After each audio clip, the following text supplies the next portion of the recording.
पधारे हुए हमारे मुख्य अतिथिगण, हाई कोर्ट के जज और कर्नाटका ह्यूमन राइट्स के मेंबर श्री हुनुगंदी जी से मैं निवेदन करता हूं कि कृपया स्टेज पर पधारें। आप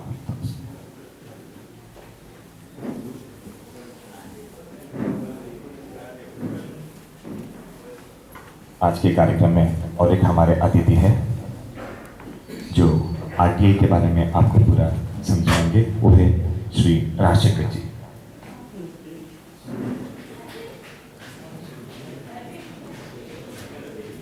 भद्रावती जैन समाज के अध्यक्ष श्री रतन चंद जी, मैं उनसे निवेदन करता हूं कृपया आप मंच पर पधारें। कार्यक्रम में पधारे हुए सभी मेरे भाइयों, पत्रकार, प्रेस वाले, सभी का हम स्वागत करते हैं। आप कृपया बैठ जाइए।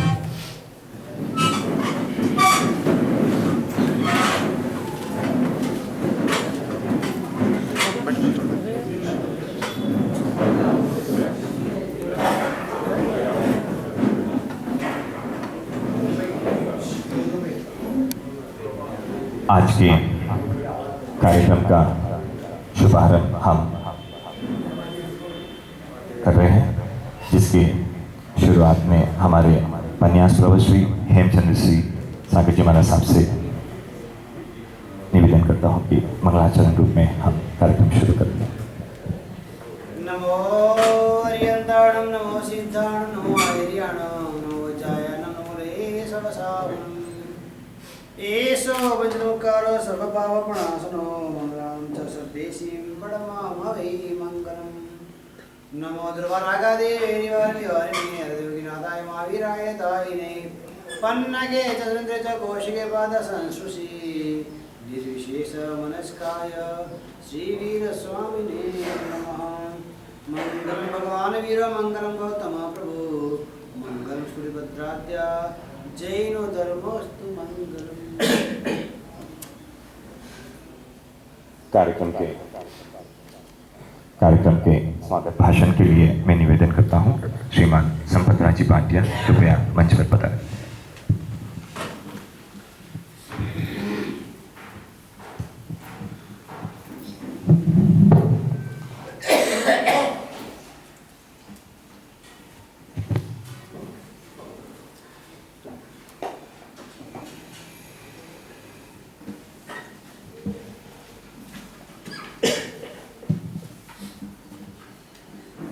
ಬೆಂಗಳೂರು ಜೈನ್ ಸಮಾಜ ಆಯೋಗ ಹಾಗೂ ಭದ್ರಾವತಿ ಜೈನ್ ಸಮಾಜ ಆಯೋಜಿಸಿರುವ ಮಾನವ ಹಕ್ಕುಗಳ ಕಾರ್ಯಾಗಾರಕ್ಕೆ ಆಗಮಿಸಿರುವ ತಮಗೆಲ್ಲರಿಗೂ ಸ್ವಾಗತ. ಜೈ ಜಿನೇಂದ್ರ. ನಮ್ಮ ಜೈನ ಸಮಾಜದ ಗುರುಗಳಾದ ಪನ್ಯಾಸ್ ಪ್ರವರ್ ಶ್ರೀ ಹೀರ್ಚಂದ್ರ ವಿಜಯರಿ ಅವರು ಚಾತುರ್ಮಾಸಾರ್ಥ ಭದ್ರಾವತಿಯಲ್ಲಿ ವಿರಾಜಮಾನರಾಗಿದ್ದು ಕೇವಲ ಧಾರ್ಮಿಕ ಕಾರ್ಯಕ್ರಮಗಳಿಗೆ ಮಾತ್ರ ಸೀಮಿತವಾಗದೆ ಸಾಮಾಜಿಕವಾಗಿಯೂ ತಮ್ಮನ್ನು ಸಕ್ರಿಯವಾಗಿ ತೊಡಗಿಸಿಕೊಂಡು ಮಾರ್ಗದರ್ಶನ ಮಾಡುತ್ತಿರುವುದು ಅತ್ಯಂತ ಹೆಮ್ಮೆಯ ಸಂಗತಿ. ಪೂಜ್ಯರಿಗೆ ನಮ್ಮ ಸಂಘದ ಪರವಾಗಿ ಹಾಗೂ ತಮ್ಮೆಲ್ಲರ ಪರವಾಗಿ ಗೌರವಪೂರ್ವಕವಾಗಿ ಸ್ವಾಗತಿಸುತ್ತೇನೆ. ಬೆಂಗಳೂರಿನ ಕರ್ನಾಟಕ ರಾಜ್ಯ ಮಾನವ ಹಕ್ಕು ಆಯೋಗದ ಸದಸ್ಯರಾದ ಹಾಗೂ ನಿವೃತ್ತ ಜಿಲ್ಲಾ ನ್ಯಾಯಾಧೀಶರಾದ ಶ್ರೀ CG ಹುನಗುಂದರವರು ನಮ್ಮ ಕರೆಗೆ ಆಗಮಿಸಿ ಮಾನವ ಹಕ್ಕು ಆಯೋಗವು ಕಾರ್ಯನಿರ್ವಹಿಸುವ ರೀತಿ ಹಾಗೂ ಮಾನವ ಹಕ್ಕು ಉಲ್ಲಂಘನೆ ಆಗುತ್ತಿರುವ ಬಗ್ಗೆ ಪರಿಹಾರದ ಬಗ್ಗೆ ಮಾಹಿತಿ ನೀಡಲು ಆಗಮಿಸಿದ್ದಾರೆ. ರಾಜ್ಯಾದ್ಯಂತ ಇಂತಹ ಹಲವಾರು ಕಾರ್ಯಕ್ರಮಗಳನ್ನು ಆಯೋಜಿಸಿ ಜನರಿಗೆ ಮಾರ್ಗದರ್ಶನ ನೀಡಿದ್ದಾರೆ. ಇವರಿಗೆ ನಮ್ಮ ಸಂಘದ ಪರವಾಗಿ ಹಾಗೂ ತಮ್ಮೆಲ್ಲರ ಪರವಾಗಿ ಹೃತ್ಪೂರ್ವಕ ಸ್ವಾಗತ ಬಯಸುತ್ತೇನೆ. ಹಾಗೆಯೇ ಇನ್ನೋರ್ವ ಅತಿಥಿಗಳಾದ ಶ್ರೀ ರಾಜಶೇಖರ್ ಅವರು ಮಾಹಿತಿ ಹಕ್ಕಿನ ಕಾರ್ಯಕರ್ತರಾಗಿದ್ದು, ಅಂದರೆ RTI ಕಾರ್ಯಕರ್ತರಾಗಿದ್ದು, ಇವರು ಮಾಹಿತಿ ಹಕ್ಕಿನಿಂದ ಪಡೆಯಬಹುದಾದ ಮಾಹಿತಿಗಳ ಬಗ್ಗೆ ತಿಳಿಸಲು ರಾಣಿಬೆನ್ನೂರಿನಿಂದ ಆಗಮಿಸಿದ್ದಾರೆ. ಇವರಿಗೂ ನಮ್ಮ ಸಂಘದ ಪರವಾಗಿ ಹಾಗೂ ತಮ್ಮೆಲ್ಲರ ಪರವಾಗಿ ಹೃತ್ಪೂರ್ವಕ ಸ್ವಾಗತ ಬಯಸುತ್ತೇನೆ. ಹಾಗೆಯೇ ಬೆಂಗಳೂರಿನ ಜೈನ ಸಮಾಜ ಯೂತ್ನ ಶ್ರೀ ವಿನೋದ್ ಸಬ್ದಡ, ಶ್ರೀ ಕಪೂರ್ಜಿ ಲೋಣಿಯಾ ಹಾಗೂ ಶ್ರೀ ಮಹಾವೀರ್ಜಿ ಮರ್ಲೆಚಾರ್ ಅವರು ಬೆಂಗಳೂರಿನಿಂದ ಆಗಮಿಸಿದ್ದಾರೆ. ನಮ್ಮ ಊರಿನ ಮೇಲೆ ಅಭಿಮಾನವಿಟ್ಟು ವಿಶೇಷ ಆಸಕ್ತಿ ವಹಿಸಿ ಈ ಕಾರ್ಯಕ್ರಮ ಆಯೋಜಿಸಲು ಪರೋಕ್ಷ ಸಹಕಾರ ನೀಡಿರುತ್ತಾರೆ. ಅವರು ರಾಜ್ಯಾದ್ಯಂತ ಹಲವಾರು ಸಾಮಾಜಿಕ ಹಾಗೂ ಧಾರ್ಮಿಕ ಕಾರ್ಯಕ್ರಮಗಳನ್ನು ಆಯೋಜಿಸುತ್ತಾ ಬಂದಿದ್ದಾರೆ.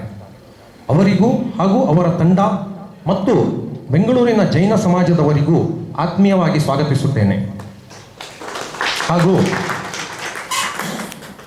ಈ ಕಾರ್ಯಾಗಾರಕ್ಕೆ ಆಗಮಿಸಿರುವ ನಗರದ ಪತ್ರಕರ್ತರು, ವಕೀಲರು, ಸಂಘ ಸಂಸ್ಥೆಯವರು, ವರ್ತಕರು ಹಾಗೂ ಎಲ್ಲ ಸಾರ್ವಜನಿಕರಿಗೆ ಹಾಗೂ ವಿಶೇಷವಾಗಿ ಈ ಕಾರ್ಯಕ್ರಮಕ್ಕಾಗಿಯೇ ಬೆಂಗಳೂರಿನಿಂದ ಆಗಮಿಸಿರುವ ನನ್ನ ಗೆಳೆಯರಾದ ಶ್ರೀ ಜೆ ಸುರೇಶ್ ಕುಮಾರ್ ಅವರಿಗೆ ನಮ್ಮ ಸಮಾಜದ ಪರವಾಗಿ ಹೃತ್ಪೂರ್ವಕ ಸ್ವಾಗತ ಬಯಸುತ್ತೇನೆ. ಜೈ Jinendra.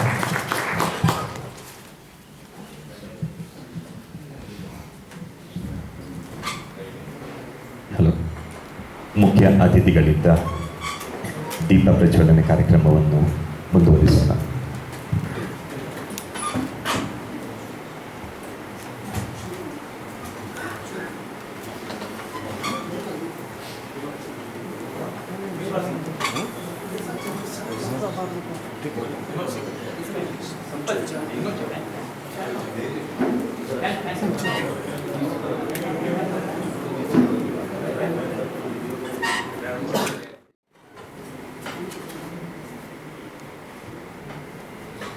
Human legal workshop. Legal ಅಂದರೆ ಲಾ, ಬಟ್ ಲಾ ಬಗ್ಗೆ ಯಾರಿಗೂ ಸಂಪೂರ್ಣವಾಗಿ ಮಾಹಿತಿ ಇಲ್ಲ, ಅರಿವು ಇಲ್ಲ. ಮುಖ್ಯವಾಗಿ मानवनु आई थिंक सबको कन्नड़ में समझ आ जाएगा ना? ठीक है, धन्यवाद. तो जैसे कोई भी इंसान, भले छोटा बच्चा हो, लड़की लड़का या बुजुर्ग हो या सीनियर सिटीजन हो, वो अपने खुद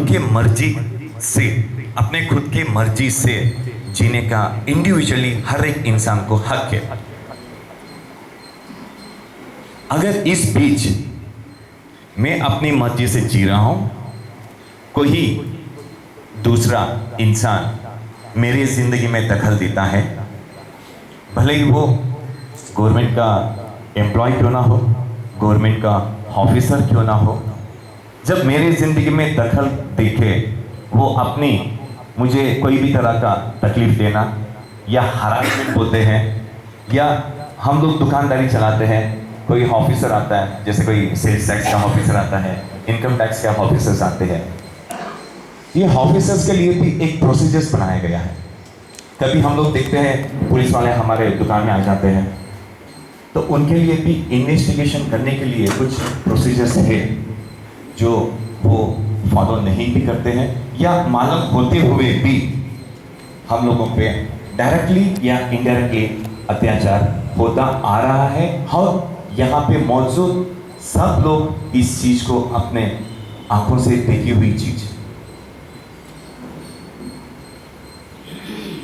एक बच्चा पढ़ाई कर रहा है, गवर्नमेंट की तरफ से उसे फ्री एजुकेशन देने की स्कीम्स बनी है. कभी कोई स्कूल वाले या एजुकेशन डिपार्टमेंट उसे सहयोग नहीं देता है, तो कंप्लेन किसे करेंगे? एजुकेशन डिपार्टमेंट में जाके हम लोग कंप्लेन करेंगे, वो अपने साथियों का सहयोग करेंगे. ऐसे चीजों में, ऐसे हर एक फील्ड में कभी कोई तरह का दुख, दर्द, परेशानी होता है, तो हम लोग अपनी परेशानी लेके हम लोग एक बार जरूर जज साहब के पास में पहुंच सकते हैं.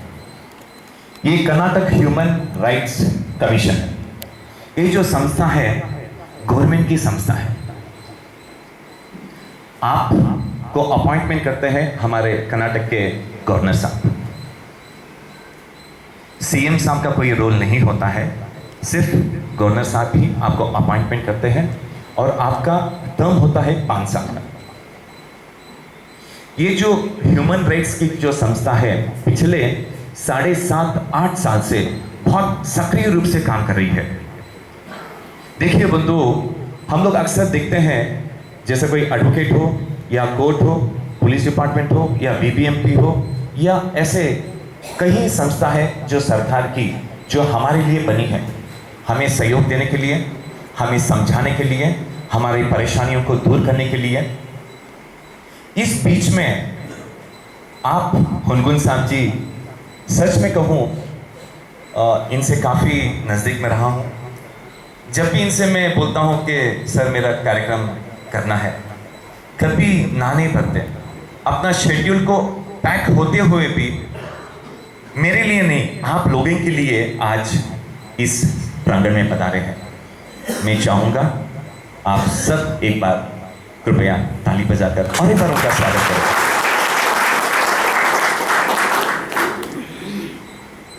पूरे कर्नाटक के गांव-गांव में, शहर में आप जाते हैं, बेसिक लॉ के बारे में पूरी तरह से समझाते हैं। कभी ऐसा भी होता है हमें लॉ पता नहीं होता है, हम सीधे काले कोट वाले के पास में पहुंच जाते हैं। यहाँ कोई है एडवोकेट? ठीक।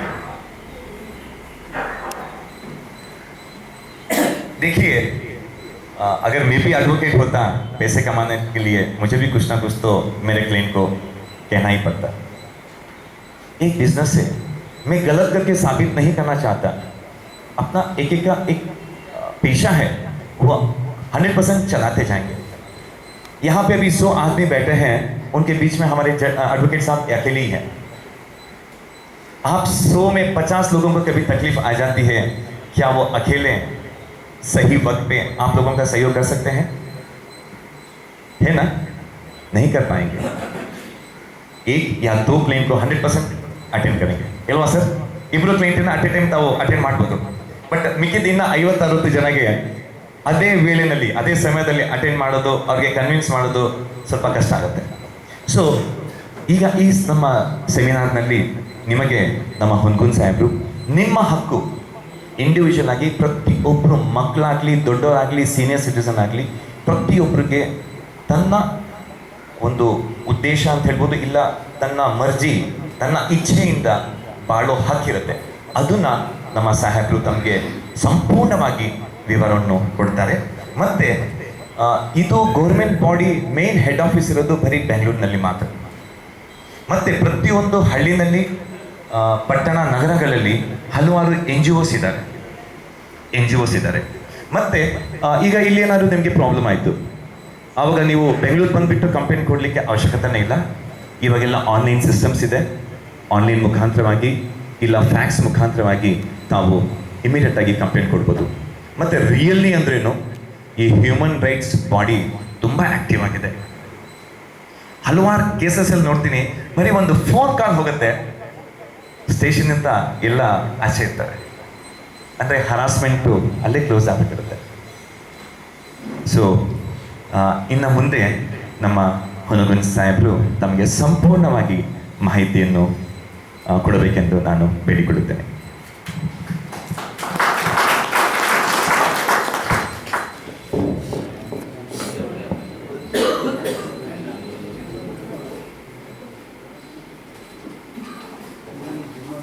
ಹೇಮಚಂದ್ರಜಿ ಸ್ವಾಮಿಗಳ ಪಾದಾರವಿಂದಗಳಿಗೆ ಪ್ರಣಾಮಗಳನ್ನು ಸಲ್ಲಿಸುತ್ತಾ,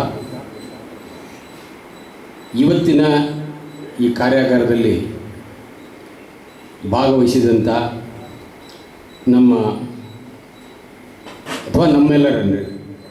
ನಮ್ಮೆಲ್ಲರ ಬೆಂಗಳೂರು ಜೈನ್ ಸಮುದಾಯದ ವಿನೋದ್ಜಿಯವರೇ ಮತ್ತು ಅವರ ಸಂಗಡಿಗರೇ, ಭದ್ರಾವತಿ ಜೈನ್ ಸಮಾಜದ ಪದಾಧಿಕಾರಿಗಳೇ, ಎಲ್ಲ ಗಣ್ಯರೇ, ರಾಣೆಬೆನ್ನೂರಿಂದ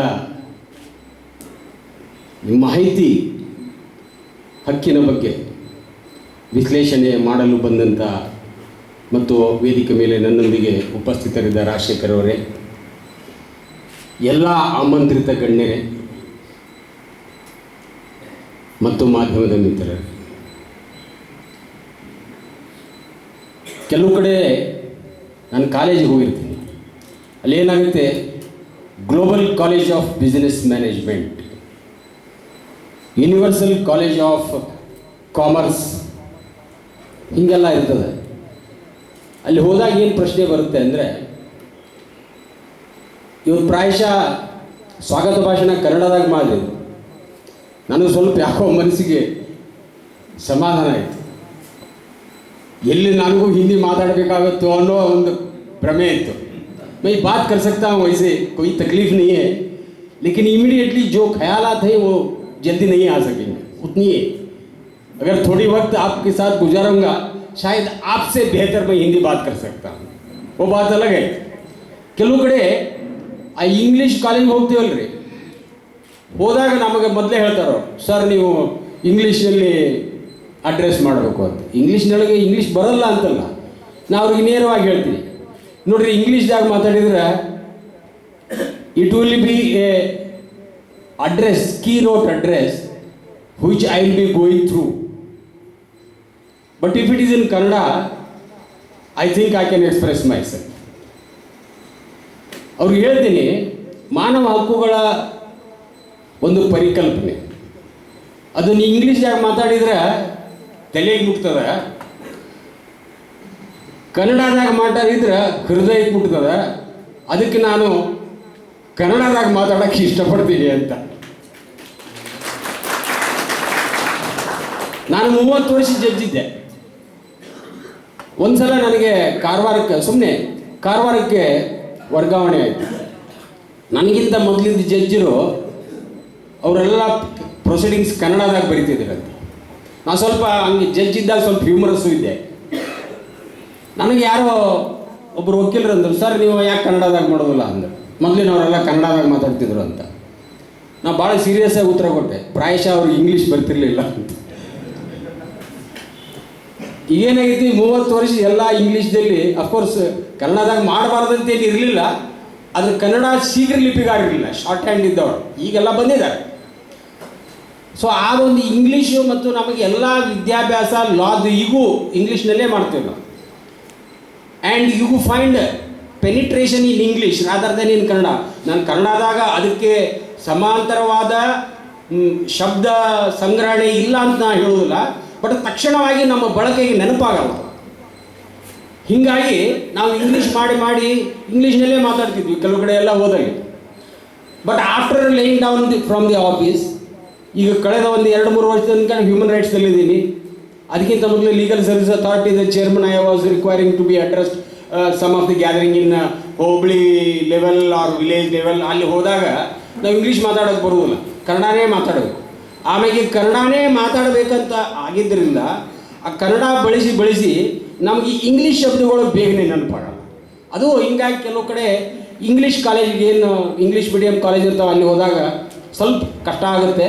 ಆವಾಗಲೂ ಕೂಡ ನಾವು ಒಂದು ಕೇಳ್ತೀನಿ, ಇಲ್ಲಿ ಕನ್ನಡ ಎಷ್ಟು ಮಂದಿಗೆ ಬರ್ತದ ಕೈ ಎತ್ತಿರಿ ಅಂತ.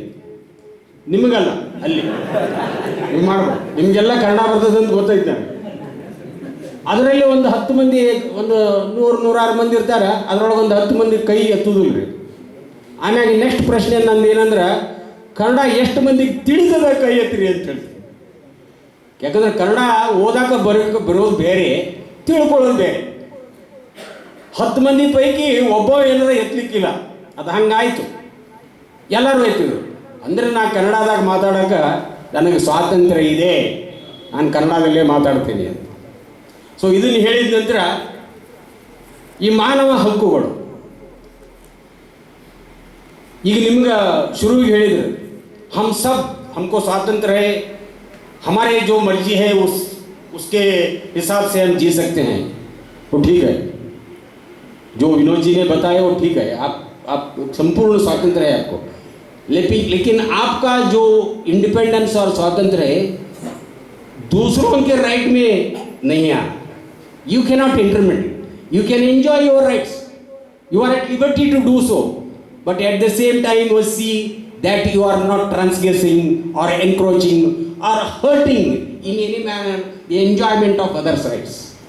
ಸಾಹೇಬ್ರೆ, ನಮಗೆ ನಮ್ಮ ಬಗ್ಗೆ ಯಾರೇ ಇರ್ಬೋದು, ಅವರು ಜೈನ ಸಮುದಾಯದವರು ಇರ್ಬೋದು, ಲಿಂಗಾಯತರು ಇರ್ಬೋದು, ಬುದ್ಧರು ಇರ್ಬೋದು, ಕ್ರಿಶ್ಚಿಯನ್ರು ಇರ್ಬೋದು, ಯಾರು ಬೇಕಾದರೂ ಇರ್ಬೋದು, ಅಭಿಮಾನಿ ಇರಬೇಕು. ನಮ್ಮ ಸಂಸ್ಕೃತಿ, ನಮ್ಮ ಭಾಷೆ ಬಗ್ಗೆ ಅಭಿಮಾನಿ ಇರಬೇಕು, ಆದರೆ ದುರಭಿಮಾನಿ ಇರಬಾರ್ದು ಅಲ್ವಾ.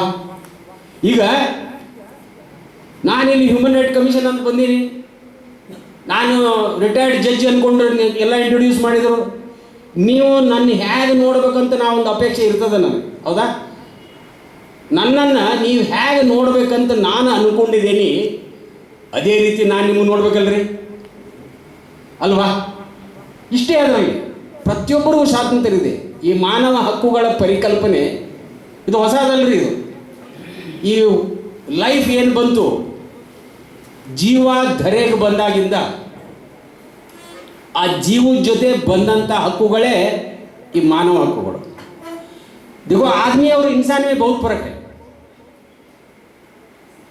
हौदा? द वर्ड आदमी speaks of ordinary man and women, but इंसान उससे बहुत ऊपर है. इंसानियत और इंसान वो जुड़े हुए हैं. इंसान इद्दाग मात्र इंसानियत आग साध्य है, बट केवल महिला और ಏನೋ ನೀವು ಮೆನ್ ಆ್ಯಂಡ್ ವುಮನ್ ಕಡೆ ಆಗಲ್ಲ. Because you have your own weakness. ನಾನು ಯಾಕೆ ಹೇಳ್ತಾ ಇದ್ದೀನಿ ಅಂದರೆ, ಈ ಮಾನವ ಹಕ್ಕುಗಳ ಪರಿಕಲ್ಪನೆ ಹೊಸದಲ್ಲ, ಇವತ್ತು ನಿನ್ನೆದಲ್ಲ. ಮನುಷ್ಯ ಜೀವ ಧರೆಗೆ ಬಂದಾಗಿಂದ ಆ ಜೀವದ ಜೊತೆ ಬಂದಂಥ ಹಕ್ಕುಗಳು ಅಂದರೆ ನ್ಯಾಚುರಲ್ ರೈಟ್ಸ್. ಒಂದು ಜೀವ ಧರೆಗೆ ಬಂದರೆ ಫ್ರಾಮ್ ಊಮ್ ಟು ಟೋಮ್ ಅಂತೀವಿ ನಾವು, ಹೌದಾ? ಪಯಣ ಏನಿರ್ತದೆ ಈ ರೇಡಿಯಸ್ನಲ್ಲಿ, ಫ್ರಮ್ ಊಮ್ ಟು ಟೋಮ್. ಆ ಊಮ್ ಟು ಟೋಮ್ ಏನು ಜರ್ನಿ ಇದೆ, ಆ ಜರ್ನಿಯಲ್ಲಿ ಆ ಜೀವ ಪೂರ್ತಿಯಾಗಿ ವಿಕಾಸ ಆಗಬೇಕು, ಅವನಲ್ಲಿದ್ದಂಥ ಎಲ್ಲ ಫೆಕಲ್ಟಿ ಡೆವಲಪ್ ಆಗಬೇಕು. ಅಂದರೆ ಅದಕ್ಕೆ ಮಾನವ ಹಕ್ಕುಗಳು ಬೇಕೇ ಬೇಕು. ಜೀವ ಬದುಕಬೇಕು, ಜೀವ ಬೆಳಿಬೇಕು, ಜೀವಕ್ಕೆ ಶಿಕ್ಷಣ ಬೇಕು. ಅದು ಆ ಜೀವ ಸಂಪೂರ್ಣವಾಗಿ ಬೆಳೆದು ಒಂದು ಮಾನವ ಮತ್ತು ಆ ಮಾನವನ ಮೂಲಕ ಮಾನವೀಯತೆ ಬರಬೇಕು. ಇದಕ್ಕೆಲ್ಲ ಪೂರಕವಾದ ಹಕ್ಕುಗಳೇ ಮಾನವ ಹಕ್ಕುಗಳು. ಆ ಪ್ರತಿಯೊಂದು ಜೀವ ಧರೆಗೆ ಬಂದಂತಾಗ ಆ ಜೀವದ ಜೊತೆ ಬಂದಂಥ ಹಕ್ಕುಗಳು ಮಾನವ ಹಕ್ಕುಗಳು. ಈ ಪರಿಕಲ್ಪನೆಯನ್ನು ಎಲ್ಲ ಧರ್ಮಗುರುಗಳು ಮತ್ತು ಎಲ್ಲ ಧರ್ಮ ಗ್ರಂಥಗಳಲ್ಲಿ ಮಾನವ ಹಕ್ಕುಗಳ ಬಗ್ಗೆ ಉಲ್ಲೇಖ ಇದ್ದೇ ಇದೆ. ಅದೇ ರೀತಿ ಈಗ ನೋಡಿ, ಅಹಿಂಸಾ ಪರಮೋ ಧರ್ಮ ಅಂತ ಹೇಳಿದ್ರಲ್ರಿ, ಸಾವಿರಾರು ವರ್ಷದಿಂದ ಹೇಳಿದ್ದು. ಜೈನ ಮುನಿಗಳು ಹೇಳಿದ್ದಾರೆ, ಬುದ್ಧರು ಹೇಳಿದ್ದಾರೆ, ಬೇಕಾದಷ್ಟು ಜನ ಹೇಳಿದ್ದಾರೆ. ಅಹಿಂಸೆ ಯಾವ ರೀತಿಯದನ್ನು ಹಿಂಸಿಸತಕ್ಕದ್ದಲ್ಲ. ಹಿಂಸೆ ಯಾವ ಸ್ವರೂಪದಾಗಿರ್ಬೋದು, ನಿಮ್ಮ ಬುದ್ಧಿಮಟ್ಟದಲ್ಲಿರ್ಬೋದು, ಕೃತಿಯಿಂದ ಇರ್ಬೋದು, ಯಾವುದೇ ರೀತಿ of any degree of any level, that cruelty should be avoided. ಅಂದರೆ ಅಹಿಂಸೆವೇ ಅತಿ ಶ್ರೇಷ್ಠವಾದ ಧರ್ಮ ಅಂದು ನಾವು ಆವಾಗ ಹೇಳಿದ್ವಿ. ಅದೇ ರೀತಿ ನಮ್ಮ ವಚನ ಸಾಹಿತ್ಯ, ಕಲಬೇಡ ಕೊಲಬೇಡ, ಹುಸಿಯ ನುಡಿಯಲು ಬೇಡ, ಅನ್ನರಿಗೆ ಅಸಹ್ಯ ಬೇಡ, ತನ್ನ ಬಣ್ಣಿಸಬೇಡ, ಇದಿರ ಅಳಿಯಲು ಬೇಡ, ಇದೇ ಅಂತರಂಗ ಶುದ್ಧಿ, ಇದೇ ಬಹಿರಂಗ ಶುದ್ಧಿ ಅಂತ ವಚನ ಸಾಹಿತ್ಯ ಯಾವಾಗಿರಂದ್ರೆ ಇದು 12ನೇ ಶತಮಾನದಾಗ ನಮ್ಮ ಬಸವೇಶ್ವರ ಇದ್ದಾಗಿಂದ ಅದು ದೊಡ್ಡ ಕ್ರಾಂತಿನೇ ಆಯಿತು. ಇದೇ ರೀತಿ ಪ್ರದೇಶದೊಳಗೂ ನಮ್ಮ ಫ್ರೆಂಚ್ ರೆಸೊಲ್ಯೂಷನ್ ಆಫ್ ಅಂತ ಹೇಳಿ ಮಾಡ್ಕೊಂಡಿದ್ರು, ಬಿಲ್ ಆಫ್ ರೈಟ್ಸ್ ಅಂತ ಮಾಡ್ಕೊಂಡಿದ್ರು. ಬೇರೆ ಬೇರೆ ಒಂದು ರಾಷ್ಟ್ರಗಳಲ್ಲಿ ಅವ್ರದ್ದೇ ಆದ ಮಾನವ ಹಕ್ಕುಗಳನ್ನು ಪ್ರತಿಪಾದಿಸುವಂಥ ಕೆಲವೊಂದು ರೂಲ್ಸ್ ಆ್ಯಂಡ್ ರೆಗ್ಯುಲೇಷನ್ ಇತ್ತು. ಈಗ 12ನೇ ಶತಮಾನದ ಆದ ನಂತರ ನೀವು ಕೇಳಿದರೆ ಸರ್ವಜ್ಞನ ವಚನಗಳು ಅಂತ. ಸರ್ವಜ್ಞನ ವಚನಗಳು ಒಂದು ನಾನು ಎಲ್ಲ ಕಡೆ ಹೋದಲ್ಲಿ ಹೇಳ್ತೀನಿ. ನಾನು ಮೊದಲೇ ಹೇಳಿದೆ, ತನ್ನಂತೆ ಪರರ ಬಗೆದೊಡೆ ಕೈಲಾಸ ಭಿನ್ನಾಣವಕ್ಕೂ ಸರ್ವಜ್ಞ ಅಂತ. ಇದನ್ನು ನಾನು ಬಿಗಿನಿಂಗ್ ಹೇಳಿದೆ. ನೀವು ನನ್ನನ್ನು ಹೇಗೆ ನೋಡಬೇಕಂತ ನಾನು ಬಯಸ್ತೀನಿ, ಅದೇ ರೀತಿ ನಾನು ನಿಮ್ಮನ್ನು ನೋಡುವಂಥ ಒಂದು ಮನುಷ್ಯತ್ವ ನನ್ನ ಕಡೆ ಇರಬೇಕು. ಆವಾಗ ಮಾನವ ಹಕ್ಕುಗಳ ಉಲ್ಲಂಘನೆ ಆಗಕ್ಕೆ ಸಾಧ್ಯ ಇಲ್ಲರಿ. ಎಲ್ಲಿ ಆಗುತ್ತೆ ಹೇಳಿ? ಸೆಂಟ್ರಲ್ ಅಮೇರಿಕಾದಾಗ ಒಂದು ಲುಸಾಕ ಪಟ್ಟಣದೊಳಗೆ ಒಂದು ದೊಡ್ಡ ಝೂ ಇದೆ, ಭಾರಿ ದೊಡ್ಡ, ಇಡೀ ಜಗತ್ತಿನಲ್ಲೇ ಇಡೀ ಯೂನಿವರ್ಸಲ್ಲೇ ಭಾಳ ದೊಡ್ಡ ಝೂ. ಆ ಝೂದಲ್ಲಿ ಭಾಳ ಕ್ರೂರವಾದ ಮೃಗಗಳು ಇಡಲಿಕ್ಕೆ ಕೇಸ್ ಮಾಡಿದ್ದಾರೆ, ದೊಡ್ಡ ದೊಡ್ಡ ಕೇಸ್, ಭಾಳ ಕ್ರೂರವಾದ ಮೃಗಗಳು. ಅದರಲ್ಲಿ ಒಂದು ದೊಡ್ಡ ಕೇಜ್ನಲ್ಲಿ ಏನೂ ಒಂದು ಆ್ಯನಿಮಲ್ ಇಲ್ಲ, ಎಲ್ಲ ಖಾಲಿ ಕೇಜು. ಒಂದು ದೊಡ್ಡ ಮಿರರ್ ಇಟ್ಟರು, ಭಾಳ ದೊಡ್ಡ ಗಾತ್ರ ಮಿರರ್ ಇಟ್ಟು ಮೋಸ್ಟ್ ಡೇಂಜರಸ್ ಆನಿಮಲ್ ಅಂತ ಬರ್ತಾರೆ. ಹೇಳಿದ ಅಂದರೆ ನಾನು ಅದಕ್ಕೆ ಹೇಳಿದೆ, ತನ್ನಂತೆ ಪರರ ಪಗದೊಡೆ ಕೈಲಾಸ ಭಿನ್ನಾಣ ಹೊಕ್ಕು ಸರ್ವಜ್ಞ. ಇದನ್ನು ನಾವು ಸಿಂಪಲ್ ಆಗಿ ಫಾಲೋ ಮಾಡಿದರೆ ಎಲ್ಲಿಯೂ ಮಾನವ ಹಕ್ಕುಗಳ ಉಲ್ಲಂಘನೆ ಆಗಿಲ್ಲ. ಇದನ್ನು ಆವಾಗಿಂದ ಹೇಳ್ಕೊಂತ ಬಂದಾರೆ, ಎಲ್ಲ ಧರ್ಮಗುರುಗಳು ಹೇಳಿದ್ದಾರೆ, ಎಲ್ಲ ಧರ್ಮಗ್ರಂಥಗಳಲ್ಲಿ ಉಲ್ಲೇಖ ಇದೆ. ಆದರೆ ಆಚರಣೆಯಲ್ಲಿ ಇಲ್ಲ, ಅಲ್ಲಲ್ಲೇ ಸೀಮಿತವಾಗಿತ್ತು, ಅದಾದ ರಾಷ್ಟ್ರಕ್ಕೆ ಸೀಮಿತವಾಗಿತ್ತು. ಆದರೆ ಈ ಜಾಗತಿಕ ಆಯಾಮ, ಯೂನಿವರ್ಸಲ್ ಡೈಮೆನ್ಷನ್ ಅಥವಾ ಗ್ಲೋಬಲ್ ಒಂದು ಫಿಲಾಸಫಿ ಹ್ಯೂಮನ್ ರೈಟ್ಸ್ ಅಂತೇಳಿ ಬಂದಿದ್ದು ಯಾವಾಗಪ್ಪ? ಈಗ ಏನೇ ಆದರೂ ಹಿಂದಿನ ಎಲ್ಲ ಇಂಡಿಪೆಂಡೆಂಟ್ ನೀವು ಎಷ್ಟೋ ಈಗ ಒಂದು 19ನೇ ಶತಮಾನದವರೆಗೆ ನೋಡ್ತೀರಿ, ಅಲ್ಲಲ್ಲೇ ಯುದ್ಧ ಆಗ್ತಾನೇ ಇತ್ತು. ಆ ಯುದ್ಧ ಅಲ್ಲಲ್ಲೇ ಆಗಿ ಆಮೇಲೆ 1ನೇ ಮಹಾಯುದ್ಧ, 2ನೇ ಮಹಾಯುದ್ಧ ಆಗಿ ರೇಸಿಯಲ್ ಇದು ಡಿಸ್ಕ್ರಿಮಿನೇಷನ್ ಈ ಮಟ್ಟಕ್ಕೆ ಹೋಯ್ತಲ್ಲ. ಈ ಮಾನವರು ಮತ್ತು ಮಾನವೀಯತೆಯ ಸಂಪೂರ್ಣ ನಿರ್ನಾಮ ಆಗೋ ಸ್ಥಿತಿಗೆ ಬಂದಾಗ ಎಲ್ಲ ರಾಷ್ಟ್ರದ ಜನರು ಏನಪ್ಪ, ನಾವು ಈ ಜಗತ್ತಿಗೆ ಹುಟ್ಟಿ ಬಂದೇವಿ, ನಾವು ಬದುಕಿ ಬಾಳಬೇಕಾಗಿದೆ, ನಮ್ಮಲ್ಲಿದ್ದಂಥ ನಮ್ಮ ಪೂರ್ಣ ಮಾನವೀಯತೆ ಹೊರಗೆ ಬರಬೇಕಾಗಿದೆ, ಇದು ಏನು ನಡೀತಾ ಇದೆ, ಈ ಜನಾಂಗೀಯ ದ್ವೇಷ ಸರಿಯಲ್ಲ, ನಾವೊಂದು ಈ ಇಡೀ ವಿಶ್ವ ಮಟ್ಟದಲ್ಲಿ ಒಂದು ವಿಶ್ವ ಸಂಸ್ಥೆಯನ್ನು ಸ್ಥಾಪನೆ ಮಾಡಬೇಕು ಅಂತೇಳಿ 1942ರಿಂದ ಶುರುವಾಯಿತು. ಅದು ವಿಶ್ವಸಂಸ್ಥೆ ಪ್ರಾರಂಭ ಆಯಿತು.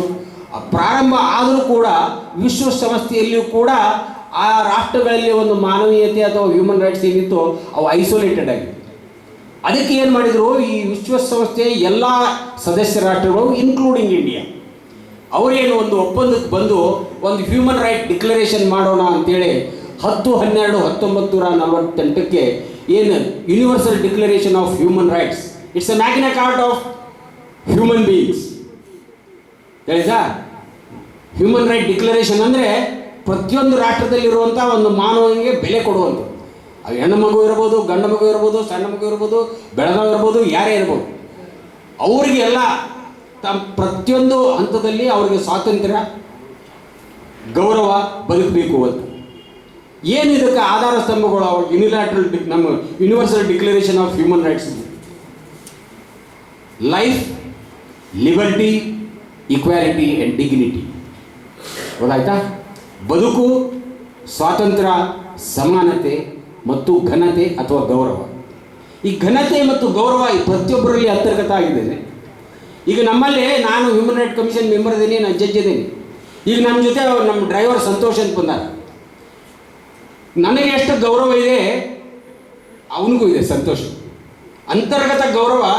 ನೀವು ಮನುಷ್ಯ ಯಾವುದೇ ಮಟ್ಟದಲ್ಲಿ, ಆದರೆ ಅವನ ಅಂತರ್ಗತ ಗೌರವ ಬಹಳ ಮುಖ್ಯ.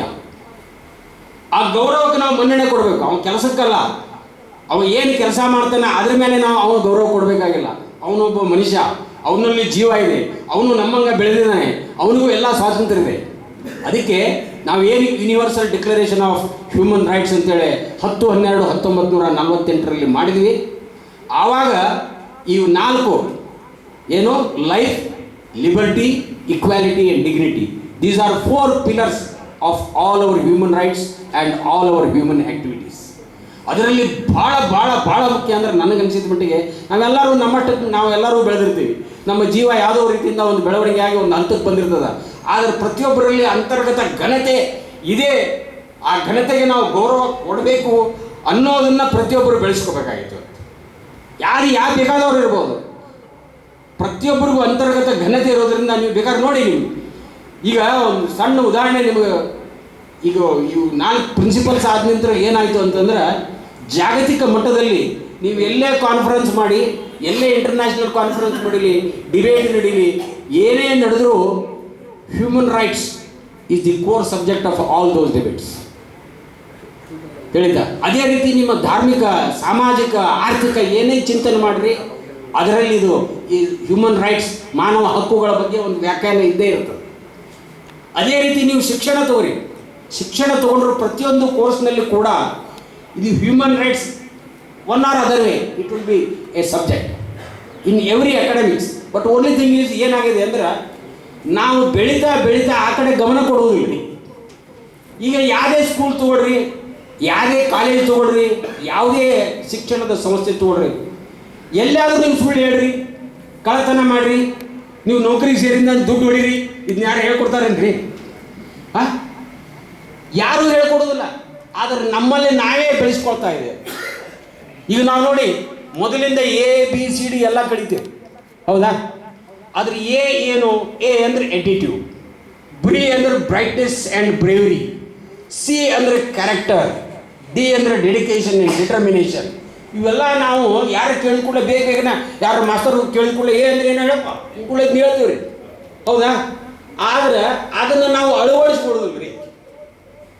ಇವನ್ನೆಲ್ಲ ನಾವು ಅಳವಡಿಸಿಕೊಂಡ್ರೆ ಪ್ರಾಯಶಃ ಈಗ C ಅಂದರೆ ನೀವು ಕ್ಯಾರೆಕ್ಟರ್, ಕರೇಜ್ ಎಲ್ಲ ನೀವು ಹೇಳ್ತೀರಿ.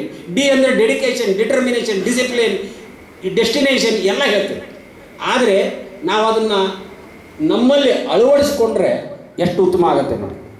ನಾವು ಭಾಳ ಕಾಲೇಜಿಗೆ ಹೋದಲ್ಲಿ ಇವನ್ನೆಲ್ಲ ಸಾಮಾನ್ಯವಾಗಿ ಹೇಳೋ ವಿಷಯ. ಯಾಕಂದರೆ ನಾವು ಹಿಂಗೆ ಕ್ಯಾಶುವಲಾಗಿ ಎಲ್ಲ ಕಲಿತೀವಿ ರೀ, ಅದನ್ನ ಅಳವಡಿಸ್ಕೊಳ್ಳಲ್ಲ. ಅದನ್ನು ನಾವು ಯಾಕೆ ಹೇಳ್ತಾ ಇದ್ದೀನಿ ಅಂದರೆ, ಪ್ರತಿಯೊಂದು ನಮ್ಮ ಜೀವದ ನಮ್ಮ ಬದುಕಿನ ಒಂದು ಪಯಣದಲ್ಲಿ ಇವೆಲ್ಲ ನಡೆಯುವಂಥ ಘಟನೆಗಳು ನಾವು ಅನುಸರಿಸ್ಕೊಂಡಾಗ ಪ್ರಾಯಶಃ ನಾ ಏನು ದುಸಾಕದಾಗ ಜೂದ್ ಎಕ್ಸಾಂಪಲ್ ಕೊಟ್ಟನಲ್ಲ, ಆ ಕನ್ನಡಿ ತೆಗೆದು ಬೇರೆ ಕಡೆ ಇಡಬೇಕಾಗುತ್ತೆ ಹೇಳಿದ. ಇದು ಆದ ನಂತರ ಈ ಜಾಗತಿಕ ಏನು ನಮ್ಮದು ಯೂನಿವರ್ಸಲ್ ಡಿಕ್ಲರೇಷನ್ ಆಯಿತು 1948ರಲ್ಲಿ. ಅವಾಗಲೇ ನಮಗೇನಾಗಿತ್ತು ರೀ, ಸ್ವಾತಂತ್ರ್ಯ ಬಂದಾಗಿತ್ತು. ನಮ್ಮ ಭಾರತ ದೇಶಕ್ಕೆ ಸ್ವಾತಂತ್ರ್ಯ ಬಂದಿತ್ತು. ಸ್ವಾತಂತ್ರ್ಯ ಬಂದ ನಂತರ ನಮ್ಮ ಭಾರತದ ಸಂವಿಧಾನದ ರಚನೆಯ ಪ್ರಕ್ರಿಯೆ ನಡೆದಿತ್ತು. ಅಂದರೆ ನಮ್ಮ constitution, we should have our own constitution based on the basics of human right declaration, that is life, liberty, equality and dignity. ಇವು 4 ಏನು ಕನ್ಸೆಪ್ಟ್ ಇದ್ದು ಅವನ್ನ ಒಂದು ಹಿನ್ನೆಲೆ ಆಗಿತ್ತು ರೀ ಇದಕ್ಕೆ. ನಾವು ಸಂವಿಧಾನ ರಚನೆಕಾರರು ಡಾಕ್ಟರ್ ಬಾಬಾ ಸಾಹೇಬ್ ಅಂಬೇಡ್ಕರ್ ಅವರ ನೇತೃತ್ವದಲ್ಲಿ ಒಂದು constituent assembly to draft the constitution, ಅದು ಒಂದು ಏನು ಕಾನ್ಸ್ಟಿಟ್ಯೂಯೆಂಟ್ ಅಸೆಂಬ್ಲಿ ಇತ್ತು, ಡಾಕ್ಟರ್ ಬಾಬಾ ಸಾಹೇಬ್ ಅಂಬೇಡ್ಕರ್ ಏನು ಚೇರ್ಮನ್ ಆಗಿದ್ದರು, ಏನು ನೇತೃತ್ವ ವಹಿಸಿದ್ರು, ಅದರಲ್ಲಿ ಭಾಳ ದೊಡ್ಡ ಸ್ಟಾಲ್ವರ್ಟ್ ಇದ್ರಿ. ಈಗ ನಿಮ್ಗೆ ಹುಡುಕಿದ್ರು ಸಿಗೋದಿಲ್ಲ. ಟಿ ಕೃಷ್ಣಮಾಚಾರಿ, ಡಾಕ್ಟರ್ ರಾಧಾಕೃಷ್ಣನ್, ಬಾಬು ರಾಜೇಂದ್ರ ಪ್ರಸಾದ್, ಇವು ನಾವು ಇತಿಹಾಸದಾಗ ನನ್ನ ಕಾಲಕ್ಕೆ ಯಾವಾಗ ನಾನು 1951 ಹುಟ್ಟಿದವ, ಆವಾಗ ಸಹಿತ ಇವೆಲ್ಲ ಹೆಸರು ಓದ್ಕೊಂತ ಬಂದವು. ಪ್ರಾಯಶಃ ಈಗಿನ ಹುಡುಗರು ಅದೇ ಓದಿದ್ರೆ ಚಲೋ ಅನಿಸುತ್ತೆ. ನಾನು ಬೇರೆ ಹೆಸರು ಎಲ್ಲ ಕೇಳೋದಕ್ಕಿಂತ ಅವ್ರ ಹೆಸರು ಓದಿದ್ರೆ ಏನೋ ಅವ್ರದ್ದು ಒಂದು ಕ್ಯಾರೆಕ್ಟರ್ ಬರ್ಬೋದು ಅಂತ. ಬೇರೆದವ್ರು ಹೇಳ್ಕೊಂಡು ಅಂಥ 208 ಜನ ಇದ್ದರು ಕಾನ್ಸ್ಟಿಟ್ಯೂಂಟ್ ಅಸೆಂಬ್ಲಿ ಸಂವಿಧಾನ ರಚನೆ. ಅದಕ್ಕೆ ಏನಾಗಿತ್ತು, ಇದು ಬ್ಯಾಕ್ ಡ್ರಾಪ್ ಇತ್ತು, universal declaration of human rights, that is life, liberty, equality and dignity. ಈ ಕನ್ಸೆಪ್ಟ್ ಇಟ್ಕೊಂಡು ಅವರು ಇದನ್ನು ಸಂವಿಧಾನ ಕಾನ್ಸ್ಟಿಟ್ಯೂಷನ್ದಲ್ಲಿ ಅಳವಡಿಸಿದರು. ಅದನ್ನೇ ನಾವು ಏನು ಮಾಡ್ತೀವಿ ಈಗ, ಫಂಡಮೆಂಟಲ್ ರೈಟ್ಸ್ ಅಂತ ಹೇಳ್ತೇವೆ. ಸಂವಿಧಾನದ 3ನೇ ಪರಿಚ್ಛೇದದಲ್ಲಿ part 3 of the constitution, these rights which are the core basis of human rights declaration, that is life, liberty, equality and dignity, you find it in part 3 of the constitution. ಸಂವಿಧಾನದ 3ನೇ ಪರಿಚ್ಛೇದದಲ್ಲಿ ಇವನ್ನ ನಾವು fundamental rights ಅಥವಾ ಮೂಲಭೂತ ಹಕ್ಕುಗಳು ಅಂತ ಹೇಳ್ತೀವಿ. ಈ ಮೂಲಭೂತ ಹಕ್ಕುಗಳು ಸರಿಯಾಗಿ ಅನುಷ್ಠಾನಕ್ಕೆ ಬರಬೇಕು. ಪ್ರತಿಯೊಂದು ರಾಜ್ಯದವರು, ಪ್ರತಿಯೊಬ್ಬ ಒಂದು ನಾಗರಿಕನ ಈ ಮೂಲಭೂತ ಹಕ್ಕುಗಳನ್ನು ಕಾಪಾಡಬೇಕು ಅನ್ನೋ ದೃಷ್ಟಿಯಿಂದ ಏನು ಮಾಡಿದರು, ಪಾರ್ಟ್ 4ರಲ್ಲಿ ಸಂವಿಧಾನದ 4ನೇ ಪರಿಚ್ಛೇದದಲ್ಲಿ directive principles of state policy, ರಾಜ್ಯಕ್ಕೆ ನಿರ್ದೇಶನ, ನೀವು ಈ ರೀತಿ ಒಂದು ಲೇಬರ್ ಸ್ಕೀಮ್ ಈ ರೀತಿ ಮಾಡಬೇಕು, ಮೆಟರ್ನಿಟಿ ಸ್ಕೀಮ್ ಈ ರೀತಿ ಮಾಡಬೇಕು, ಹಾಸ್ಪಿಟಲ್ ಮೇಂಟೆನೆನ್ಸ್ ಬಗ್ಗೆ ಹಿಂಗೆ ಮಾಡಬೇಕು, ನಿಮ್ಮ ಎಜುಕೇಷನ್ ಬೆಳವಣಿಗೆ ಆಗಬೇಕಂದ್ರೆ ಈ ರೀತಿ ನೀವು ಕಾರ್ಯಕ್ರಮಗಳನ್ನು ಅಳವಡಿಸ್ಕೋಬೇಕು ಅಂತೇಳಿ ಸರ್ಕಾರದ ಮೇಲೆ, ಪ್ರತಿಯೊಂದು ಸರ್ಕಾರದ ಮೇಲೆ ಜವಾಬ್ದಾರಿಯನ್ನು ಹಾಕಿದರು. ಆ ಜವಾಬ್ದಾರಿಗೆ ಏನಂತೇವೆ ನಾವು, they are called directive principles of state policy. They are incorporated in part 4. ಇವು ಪಾರ್ಟ್ 3 ಆ್ಯಂಡ್ ಪಾರ್ಟ್ 4 ಏನಿದಾವೆಲ್ಲ ಎಲ್ಲ ಪ್ರತಿಯೊಬ್ಬರ ನಾಗರಿಕರ ಮೂಲಭೂತ ಹಕ್ಕುಗಳನ್ನು ಸಂರಕ್ಷಣೆ ಮಾಡಿಕೊಳ್ಳಲಿಕ್ಕೆ ಅಗತ್ಯವಿದ್ದಂಥ ಒಂದು ಕಲಮಗಳನ್ನು ಸಂವಿಧಾನದಲ್ಲಿ ಸೇರಿಸಿದರು. ಯಾಕೆ? ಹ್ಯೂಮನ್ ರೈಟ್ ಡಿಕ್ಲರೇಷನ್ ಮಾಡಿದ್ರಿ, ಘೋಷಣೆ ಮಾಡಿದರು. ಬರೀ ಘೋಷಣೆ ಮಾಡಿದರೆ ನಿಮ್ಮ ಹಕ್ಕು ಸಂರಕ್ಷಣೆ ಮಾಡಲಿಕ್ಕೆ ಸಾಧ್ಯ ಇದೇನೆ? ಇಲ್ಲ, ಅದಕ್ಕೆ ಸಂರಕ್ಷಣೆ ಬೇಕು. ಅಥವಾ ನಿಮ್ಮ ಹಕ್ಕುಗಳ ಉಲ್ಲಂಘನೆ ಆದಾಗ ಅದಕ್ಕೊಂದು ರಿಡ್ರೆಸಲ್ ಫೋರಮ್ ಬೇಕು, ಅದನ್ನು ಕ್ವಶನ್ ಮಾಡುವಂಥ ಒಂದು ವೇದಿಕೆ ಬೇಕು ನಿಮಗೆ. ಅದಕ್ಕೆ ಏನು ಮಾಡಿದರು, ಇವನು ಪಾರ್ಟ್ 3 ಮತ್ತು ಪಾರ್ಟ್ 4ನಲ್ಲಿ ನಿಮಗೆ ಇವನ್ನೆಲ್ಲ ರೈಟ್ ಪ್ರೊಟೆಕ್ಟ್ ಮಾಡಿ, ಅದೇ ಫಂಡಮೆಂಟಲ್ ರೈಟ್ಸ್ ಚಾಪ್ಟರ್ ಒಳಗೆ under article 32 and later on under 226 this protection watchdog is given to the judiciary. Article 32, you can go to Supreme Court if your fundamental right is violated, and to the respective high court under Article 226 and 227. So ಇದನ್ನೇ ನಿಮ್ಮ ಮೂಲಭೂತ ಹಕ್ಕುಗಳನ್ನು ಒಂದು ಸಂರಕ್ಷಣೆ ಮಾಡ್ಕೋಬೇಕು. ಅದಕ್ಕೆ ಇದನ್ನು ಸಂವಿಧಾನದಲ್ಲಿ ಅಳವಡಿಸಿ ಅದಕ್ಕೊಂದು ನ್ಯಾಯ ವಿತರಣೆಯ ಒಂದು ಚೌಕಟ್ಟನ್ನು ಕೊಟ್ಟರು. ಆ ರೀತಿ ನಮ್ಮ ಮಾನವ ಹಕ್ಕುಗಳ ಸಂರಕ್ಷಣೆಯ ಒಂದು ಯೋಜನೆಯನ್ನು ನಮ್ಮ ಸಂವಿಧಾನ ರೂಪಿಸಿತು. ಅದಕ್ಕೆ ನಾನು ಕೆಲವು ಕಡೆ ಹೇಳ್ತೀನಿ, ನಮಗೆ ಈ ಸಂವಿಧಾನದ ಮೂಲಕ ಮಾನವತಾವಾದಿಯನ್ನು ಡಾಕ್ಟರ್ ಬಾಬಾ ಸಾಹೇಬ್ ಅಂಬೇಡ್ಕರ್ ಅವರು ಕೊಟ್ಟಿದ್ದು ನಿಜ. ಆದರೂ ಆ ಸಂವಿಧಾನ ಬರೋ ಮೊದಲೇ ಎಲ್ಲ ಧರ್ಮ ಗ್ರಂಥಗಳಲ್ಲಿ ಈ ಮಾನವೀಯತೆಯನ್ನು ಅವ್ರು ಕೊಟ್ಟಿದ್ದಾರೆ. ಗೊತ್ತಾಯ್ತಾ? ಅದು ಮಾನವೀಯತೆ ಪ್ರತಿಯೊಂದು ಧರ್ಮ ಗ್ರಂಥಗಳು. ಆದರೆ ಅದಕ್ಕೊಂದು ನ್ಯಾಯದ ಚೌಕಟ್ಟು ಪ್ರಶ್ನೆ ಮಾಡಲಿಕ್ಕೆ ಬರುವಂಥದ್ದು ಏನಿರಲಿಲ್ಲ. ಅದಕ್ಕೆ ಇದನ್ನು ಸಂವಿಧಾನದಲ್ಲಿ ಅಳವಡಿಸಿ ಈ ಜುಡಿಷಿಯರಿ ಮೇಲೆ, ನ್ಯಾಯಾಂಗ ವ್ಯವಸ್ಥೆ ಮೇಲೆ ಈ ಹೊಣೆಗಾರಿಕೆಯನ್ನು ಹಾಕಿದರು. ಅದು ಕೂಡ ನಮ್ಮ ಸಂವಿಧಾನದ ಒಂದು ಮೂಲಭೂತ ಹಕ್ಕುಗಳ ಚಾಪ್ಟರ್ನಲ್ಲೇ ಹಾಕಿದರು. ಯಾಕಂದರೆ that is also right to redressal in a legal system is also your fundamental right. ನ್ಯಾಯಾಲಯಕ್ಕೆ ಹೋಗೋದು ಕೂಡ ನಿಮ್ಮ ಮೂಲಭೂತವಾದ ಹಕ್ಕೇ ಅದು ಅನ್ನೋದು ಹೇಳಲಿಕ್ಕೆ ಆ ಚಾಪ್ಟರ್ನಲ್ಲಿ ಹಾಕಿದ್ರು. ಈ ವ್ಯವಸ್ಥೆ, ಈ ನ್ಯಾಯಾಂಗ ನಮ್ಮ ಸಂವಿಧಾನದಲ್ಲಿ ವ್ಯವಸ್ಥೆ ಆದರೂ ಕೂಡ ಏನಾಯಿತು, ಈಗ ನಾನು ನಿಮಗೆ ಮೊದಲೇ ಹೇಳಿದ ಹಾಗೆ ಇದು ನೈಸರ್ಗಿಕವಾಗಿ ಬಂದಂಥ ಹಕ್ಕುಗಳು, ನ್ಯಾಚುರಲ್ ರೈಟ್ಸ್. ಅದಕ್ಕೆ ನಾನು ಭಾಳ ಕಡೆ ಹೇಳ್ತೀನಿ, ಇದನ್ನ ನಿಮ್ಮ ಜೊತೆ ಬಂದಂಥ ಹಕ್ಕಿದು. ಸಂವಿಧಾನ ಕೊಟ್ಟಿದ್ದಲ್ಲ, ಸಂವಿಧಾನ ರಕ್ಷಣೆ ಮಾಡಿದೆ. ಅದನ್ನೇ ನಿಮ್ಮ ಜೊತೆ ಬಂದಂಥ ಹಕ್ಕುಗಳು ಮಾನವ ಹಕ್ಕುಗಳು. ಸಂವಿಧಾನ ಏನು ಮಾಡಿದೆ, ಅದಕ್ಕೊಂದು ರಕ್ಷಣೆ ವ್ಯವಸ್ಥೆಯನ್ನು ಮಾಡಿಕೊಟ್ಟಿದೆ. ಅದು ಉಲ್ಲಂಘನೆ ಆಗದಂಗೆ ಒಂದು ನ್ಯಾಯಾಂಗ ವ್ಯವಸ್ಥೆ ಮೇಲೆ ಅದನ್ನು ಜವಾಬ್ದಾರಿ ಹಾಕಿದೆ. ಅದರ ಮೂಲಕ ಒಂದು ಸಂರಕ್ಷಣೆಯನ್ನು ಕೊಟ್ಟಿದೆ. ಅದಕ್ಕೆ ಈ ನಿಮ್ಮ ಈ ಮಾನವ ಹಕ್ಕುಗಳನ್ನು ಏನದಾವೆ, ಇದು ಕಾಂಗ್ರೆಸ್ ಸರ್ಕಾರ ಕೊಟ್ಟಿದ್ದಲ್ಲ, BJP ಸರ್ಕಾರ ಕೊಟ್ಟಿದ್ದಲ್ಲ, ನಿಮ್ಮ JDS ಕೊಟ್ಟಿದ್ದಲ್ಲ, ನಿಮ್ಮ ಬಿಹಾರದಾಗ ನಿಮ್ಮ ನಿತಿನ್ ಮುಖರ್ಜಿ ಯಾರು ಅವ್ರು ಕೊಟ್ಟಿದ್ದಲ್ಲ. ಪ್ರತಿಯೊಬ್ಬರಿಗೂ ಹುಟ್ಟಿದಾಗಿಂದ ಬಂದಂಥದ್ದು ರೀ. ಯಾರು ಇದನ್ನು ಬಕ್ಷಿಸ್ಕೊಟ್ಟಿದ್ದಲ್ಲ. They are not given in charity. You have inherited them through your life. ಜೀವ ಬಂದಾಗ ನಿಮ್ಮ ಜೊತೆ ಬಂದಂಥ ಹಕ್ಕುಗಳು, ಅದನ್ನು ಜವಾಬ್ದಾರಿ, ಅದನ್ನು ಸಂರಕ್ಷಣೆ ಜವಾಬ್ದಾರಿ ಯಾರ ಮೇಲೆ ಹಾಕಿದೆ? ಸಂವಿಧಾನ. ಯಾವುದು ಸರ್ಕಾರ ಇರುತ್ತೆ ಆ ಸರ್ಕಾರದ ಮೇಲೆ ಜವಾಬ್ದಾರಿ ಹಾಕಿದೆ. ಸೊ ಸರ್ಕಾರ ನಮಗೆ ಕೊಟ್ಟಂಥ ಹಕ್ಕು ಏನು ಮೂಲಭೂತ, ಅದನ್ನು ಕತ್ಕೊಳ್ಳೋಕೆ ಬರೋದಿಲ್ಲ, ಅವ್ರಿಗೆ ಕಿತ್ಕೊಳ್ಳೋಕೆ ಬರೋದಿಲ್ಲ. ಯಾವ ರೀತಿ ನಿಮ್ಮ ಹಕ್ಕುಗಳನ್ನು ಏನು ವಿರೂಪಗೊಳಿಸೋಕೆ ಬರೋದಿಲ್ಲ. ಆದರೆ ಅವ್ರ ಮೇಲೆ ಬೃಹತ್ ಹೊಣೆಗಾರಿಕೆ ಇದೆ, ಅದನ್ನು ಸಂರಕ್ಷಿಸಬೇಕು. ಮಕ್ಕಳ, ನೀವು ಯಾವುದೇ ಸರ್ಕಾರ ಇರಲಿ, ನಮ್ಮ ಹಕ್ಕು ಕಾಪಾಡೋದು ನಿಮ್ಮ ಕೆಲಸ ಮಾಡಿರಿ. ಅದನ್ನು ಆ ಜವಾಬ್ದಾರಿ ಪ್ರತಿಯೊಂದು ಸರ್ಕಾರದ ಮೇಲಿದೆ, ಸರ್ಕಾರದ ಅಧಿಕಾರಿಗಳ ಮೇಲಿದೆ, ಸರ್ಕಾರದ ಪ್ರಾಧಿಕಾರಗಳ ಮೇಲೆ ಆ ಸಂವಿಧಾನದ ಮೂಲಕ ಗೊತ್ತು ಮಾಡಿದರು. ಆದರೆ ಅದನ್ನು ನಡೆಸಿದ್ರೆ ನಡೀಲಿಲ್ಲ. 1948ರಲ್ಲಿ ಡಿಸೆಂಬರ್ 12/10 ಹ್ಯೂಮನ್ ರೈಟ್ ಡಿಕ್ಲರೇಷನ್ ಆಯಿತು. 1950ರಲ್ಲಿ ನಮ್ಮ ಸಂವಿಧಾನ ಜಾರಿಗೆ ಬಂತು, ಮೂಲಭೂತ ಹಕ್ಕುಗಳ ಘೋಷಣೆ ಆಯಿತು. ಎಲ್ಲ ಕಡೆ ಘೋಷಣೆನೇ ರೀ. ಈಗ ಏನಪ್ಪ ಇವತ್ತಿನ ದಿವಸ ಏನಂದರೆ, ಇವತ್ತಿನ ದಿನಮಾನಗಳೆಲ್ಲ ನೀವು ದಿವಸ ನೋಡ್ರಿ, ಪೇಪರ್ ನೋಡ್ರಿ, ಘೋಷಣೆಗಳ ದಿನಮಾನ ಇದು. ನಾನು ಅದಕ್ಕೇನು ಹೇಳ್ತೀನಿ ನೋಡ್ರಿ, ನಿಮ್ಮ ಸಂವಿಧಾನದ ಪ್ರಕಾರ ನೀವು ನಮ್ಮನ್ನು ಪೋಷಣೆ ಮಾಡೋದು ನಿಮ್ಗೆ ಆಗೋದಿಲ್ವಾ? ನೀವು ಘೋಷಣೆನೂ ಮಾಡಬೇಡ್ರಿ, ಪೋಷಣೆನೂ ಮಾಡಬೇಡ್ರಿ, ಆದರೆ ಶೋಷಣೆನೂ ಮಾಡಬೇಡ್ರಿ. ಹೌದಾ? ನಿಮಗೆ ಪೋಷಣೆ ಮಾಡೋದಾಗೋದಿಲ್ಲ ಬಿಡ್ರಿ, ಬೇಡ, ನಿಮ್ಮ ಕಡೆ ಆಗೋದಿಲ್ಲ. ಯಾಕೆ ಘೋಷಣೆ ಮಾಡ್ತೀರಿ? ಘೋಷಣೆನೂ ಮಾಡಬೇಡ್ರಿ, ಅದ್ರ ದಯಮಾಡಿ ನಮ್ಮಷ್ಟಕ್ಕೆ ನಮ್ಮನ್ನು ಬಿಡ್ರಿ, ಶೋಷಣೆ ಮಾಡಬೇಡ್ರಿ ಅಂತ. ಆದರೆ ಏನಾಯ್ತು ರೀ, ಈ ಶೋಷಣೆ, ಪ್ರತಿಯೊಬ್ಬ ನಾಗರಿಕನ ಶೋಷಣೆ ಸರ್ಕಾರದ ಅಧಿಕಾರಿಗಳು ಮತ್ತು ಸರ್ಕಾರದ ಪ್ರಾಧಿಕಾರಗಳಿಂದಲೇ ಅವ್ಯಾವತವಾಗಿ ನಡೀತಾ ಹೋಯಿತು. ಈಗಲೂ ಕೂಡ ನಡೀತಾ ಇದೆ. ಹೌದಾ?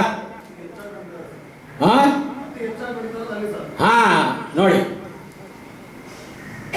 ಅತಿ ಹೆಚ್ಚು ಕಾಲಕ್ರಮೇಣ ಅತಿ ಹೆಚ್ಚು ಆಗ್ದಂಗೆ, because India was party to human right declaration. ನೋಡಿ, 1948ರಲ್ಲಿ ಡಿಕ್ಲರೇಷನ್ ಬಂದಿದೆ ಡಿಸೆಂಬರ್ ತಿಂಗಳಲ್ಲಿ. 1950ರಲ್ಲಿ ನಮ್ಮ ಸಂವಿಧಾನ ಬಂತ್ರಿ. ಆದರೂ ಕೂಡ ನಾವು ಮಾನವ ಹಕ್ಕುಗಳ ಸಂರಕ್ಷಣೆಯ ಬಗ್ಗೆ ಒಂದು ಕಾನೂನು ಮಾಡಬೇಕು ಅನ್ನೋದು ನಮ್ಮ ತಲೆ ಉಳಿಲಿಲ್ಲ. ಯಾಕಂದ್ರೆ ನಾವು ನಂಬಿದ್ವಿ, ಎಲ್ಲರೂ ನಮ್ಮವ್ರು ಇದಾರೆ ರೀ. For the people, of the people and by the people. सब लोगों के लिए लोगों ने रचा है, तो लोग हमें क्यों धोखा देंगे? लेकिन बात सच नहीं निकला, वैसे के वैसे रहेगा. केवल शब्दों में लोगों का लोगों के लिए लोगों से बनाया। किधर है लोग? ऐसे लोग को ढूंढने पर भी नहीं मिलेंगे।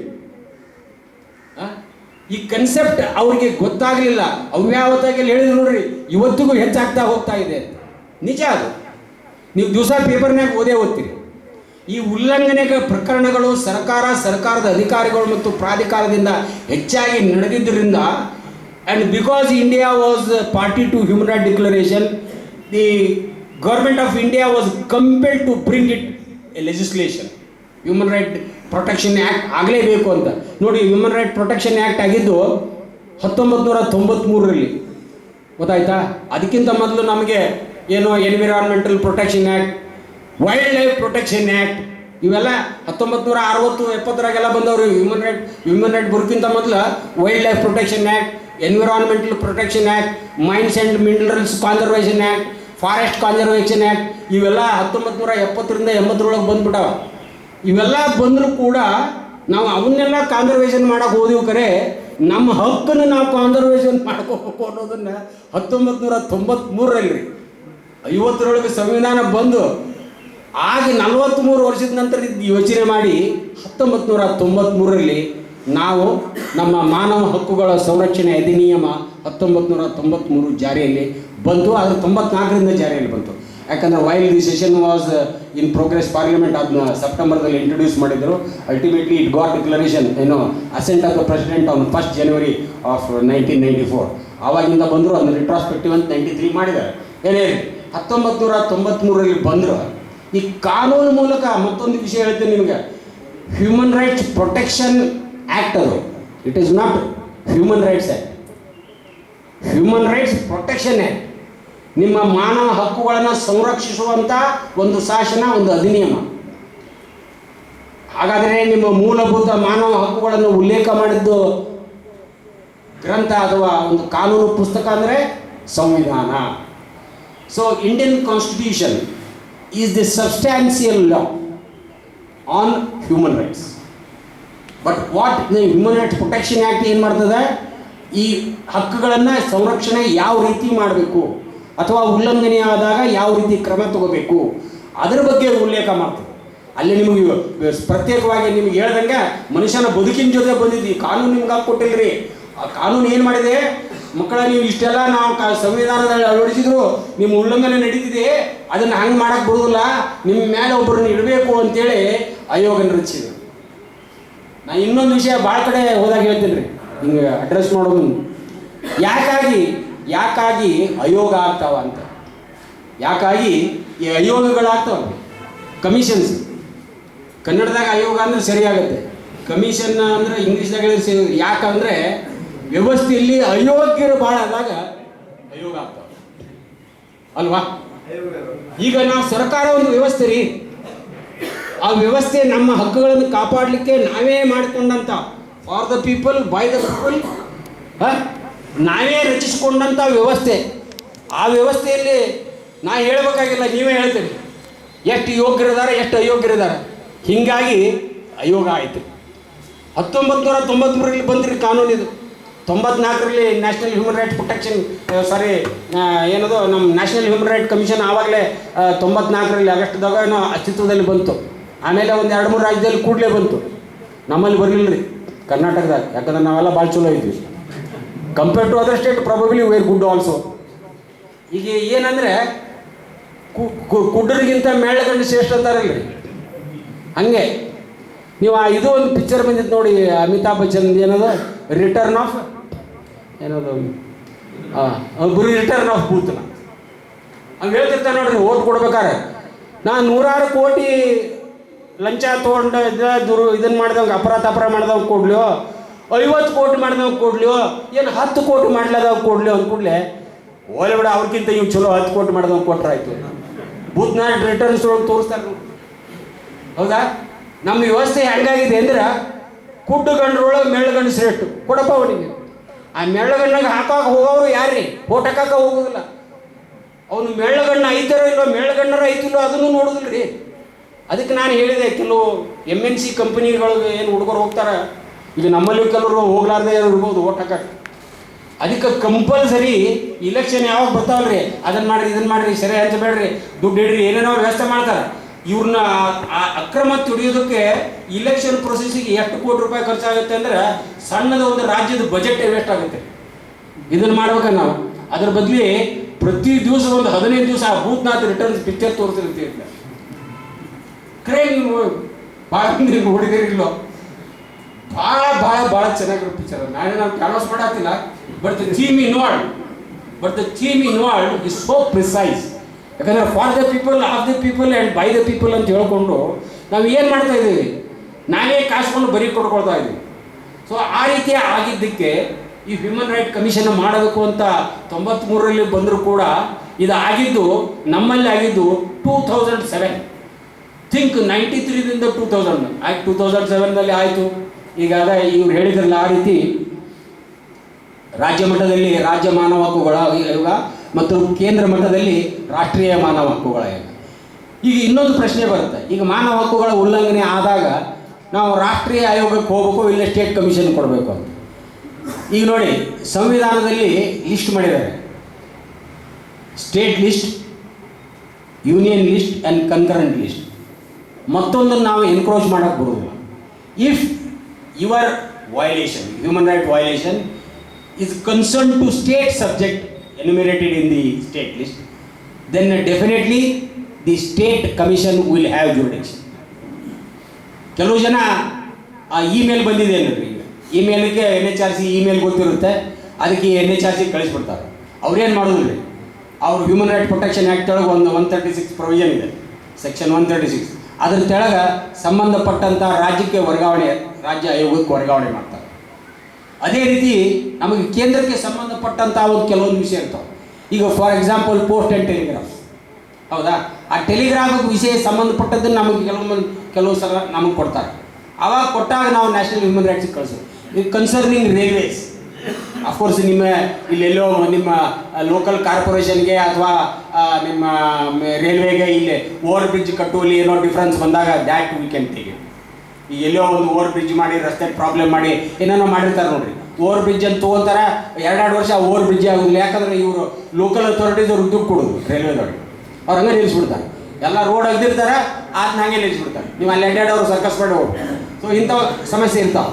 ಸೊ ಇಂಥ ಫಾರ್ ಎಕ್ಸಾಂಪಲ್ ನಾವು ಕಾರವಾರದೊಂದು ನೇವಲ್ ಬೇಸ್ ನೀವು ಕೇಳಿದ್ದೀರಿ, ಭಾಳ ದಿವಸ ನೇವಲ್ ಬೇಸ್ ಸಲುವಾಗಿ ಜನರು ತೊಗೊಂಡ್ರು ಅವ್ರಿಗೆ ಇದನ್ನು ಕೊಡಲಿಲ್ಲ, ಏನೋ ಪರಿಹಾರ ಕೊಡಲಿಲ್ಲ.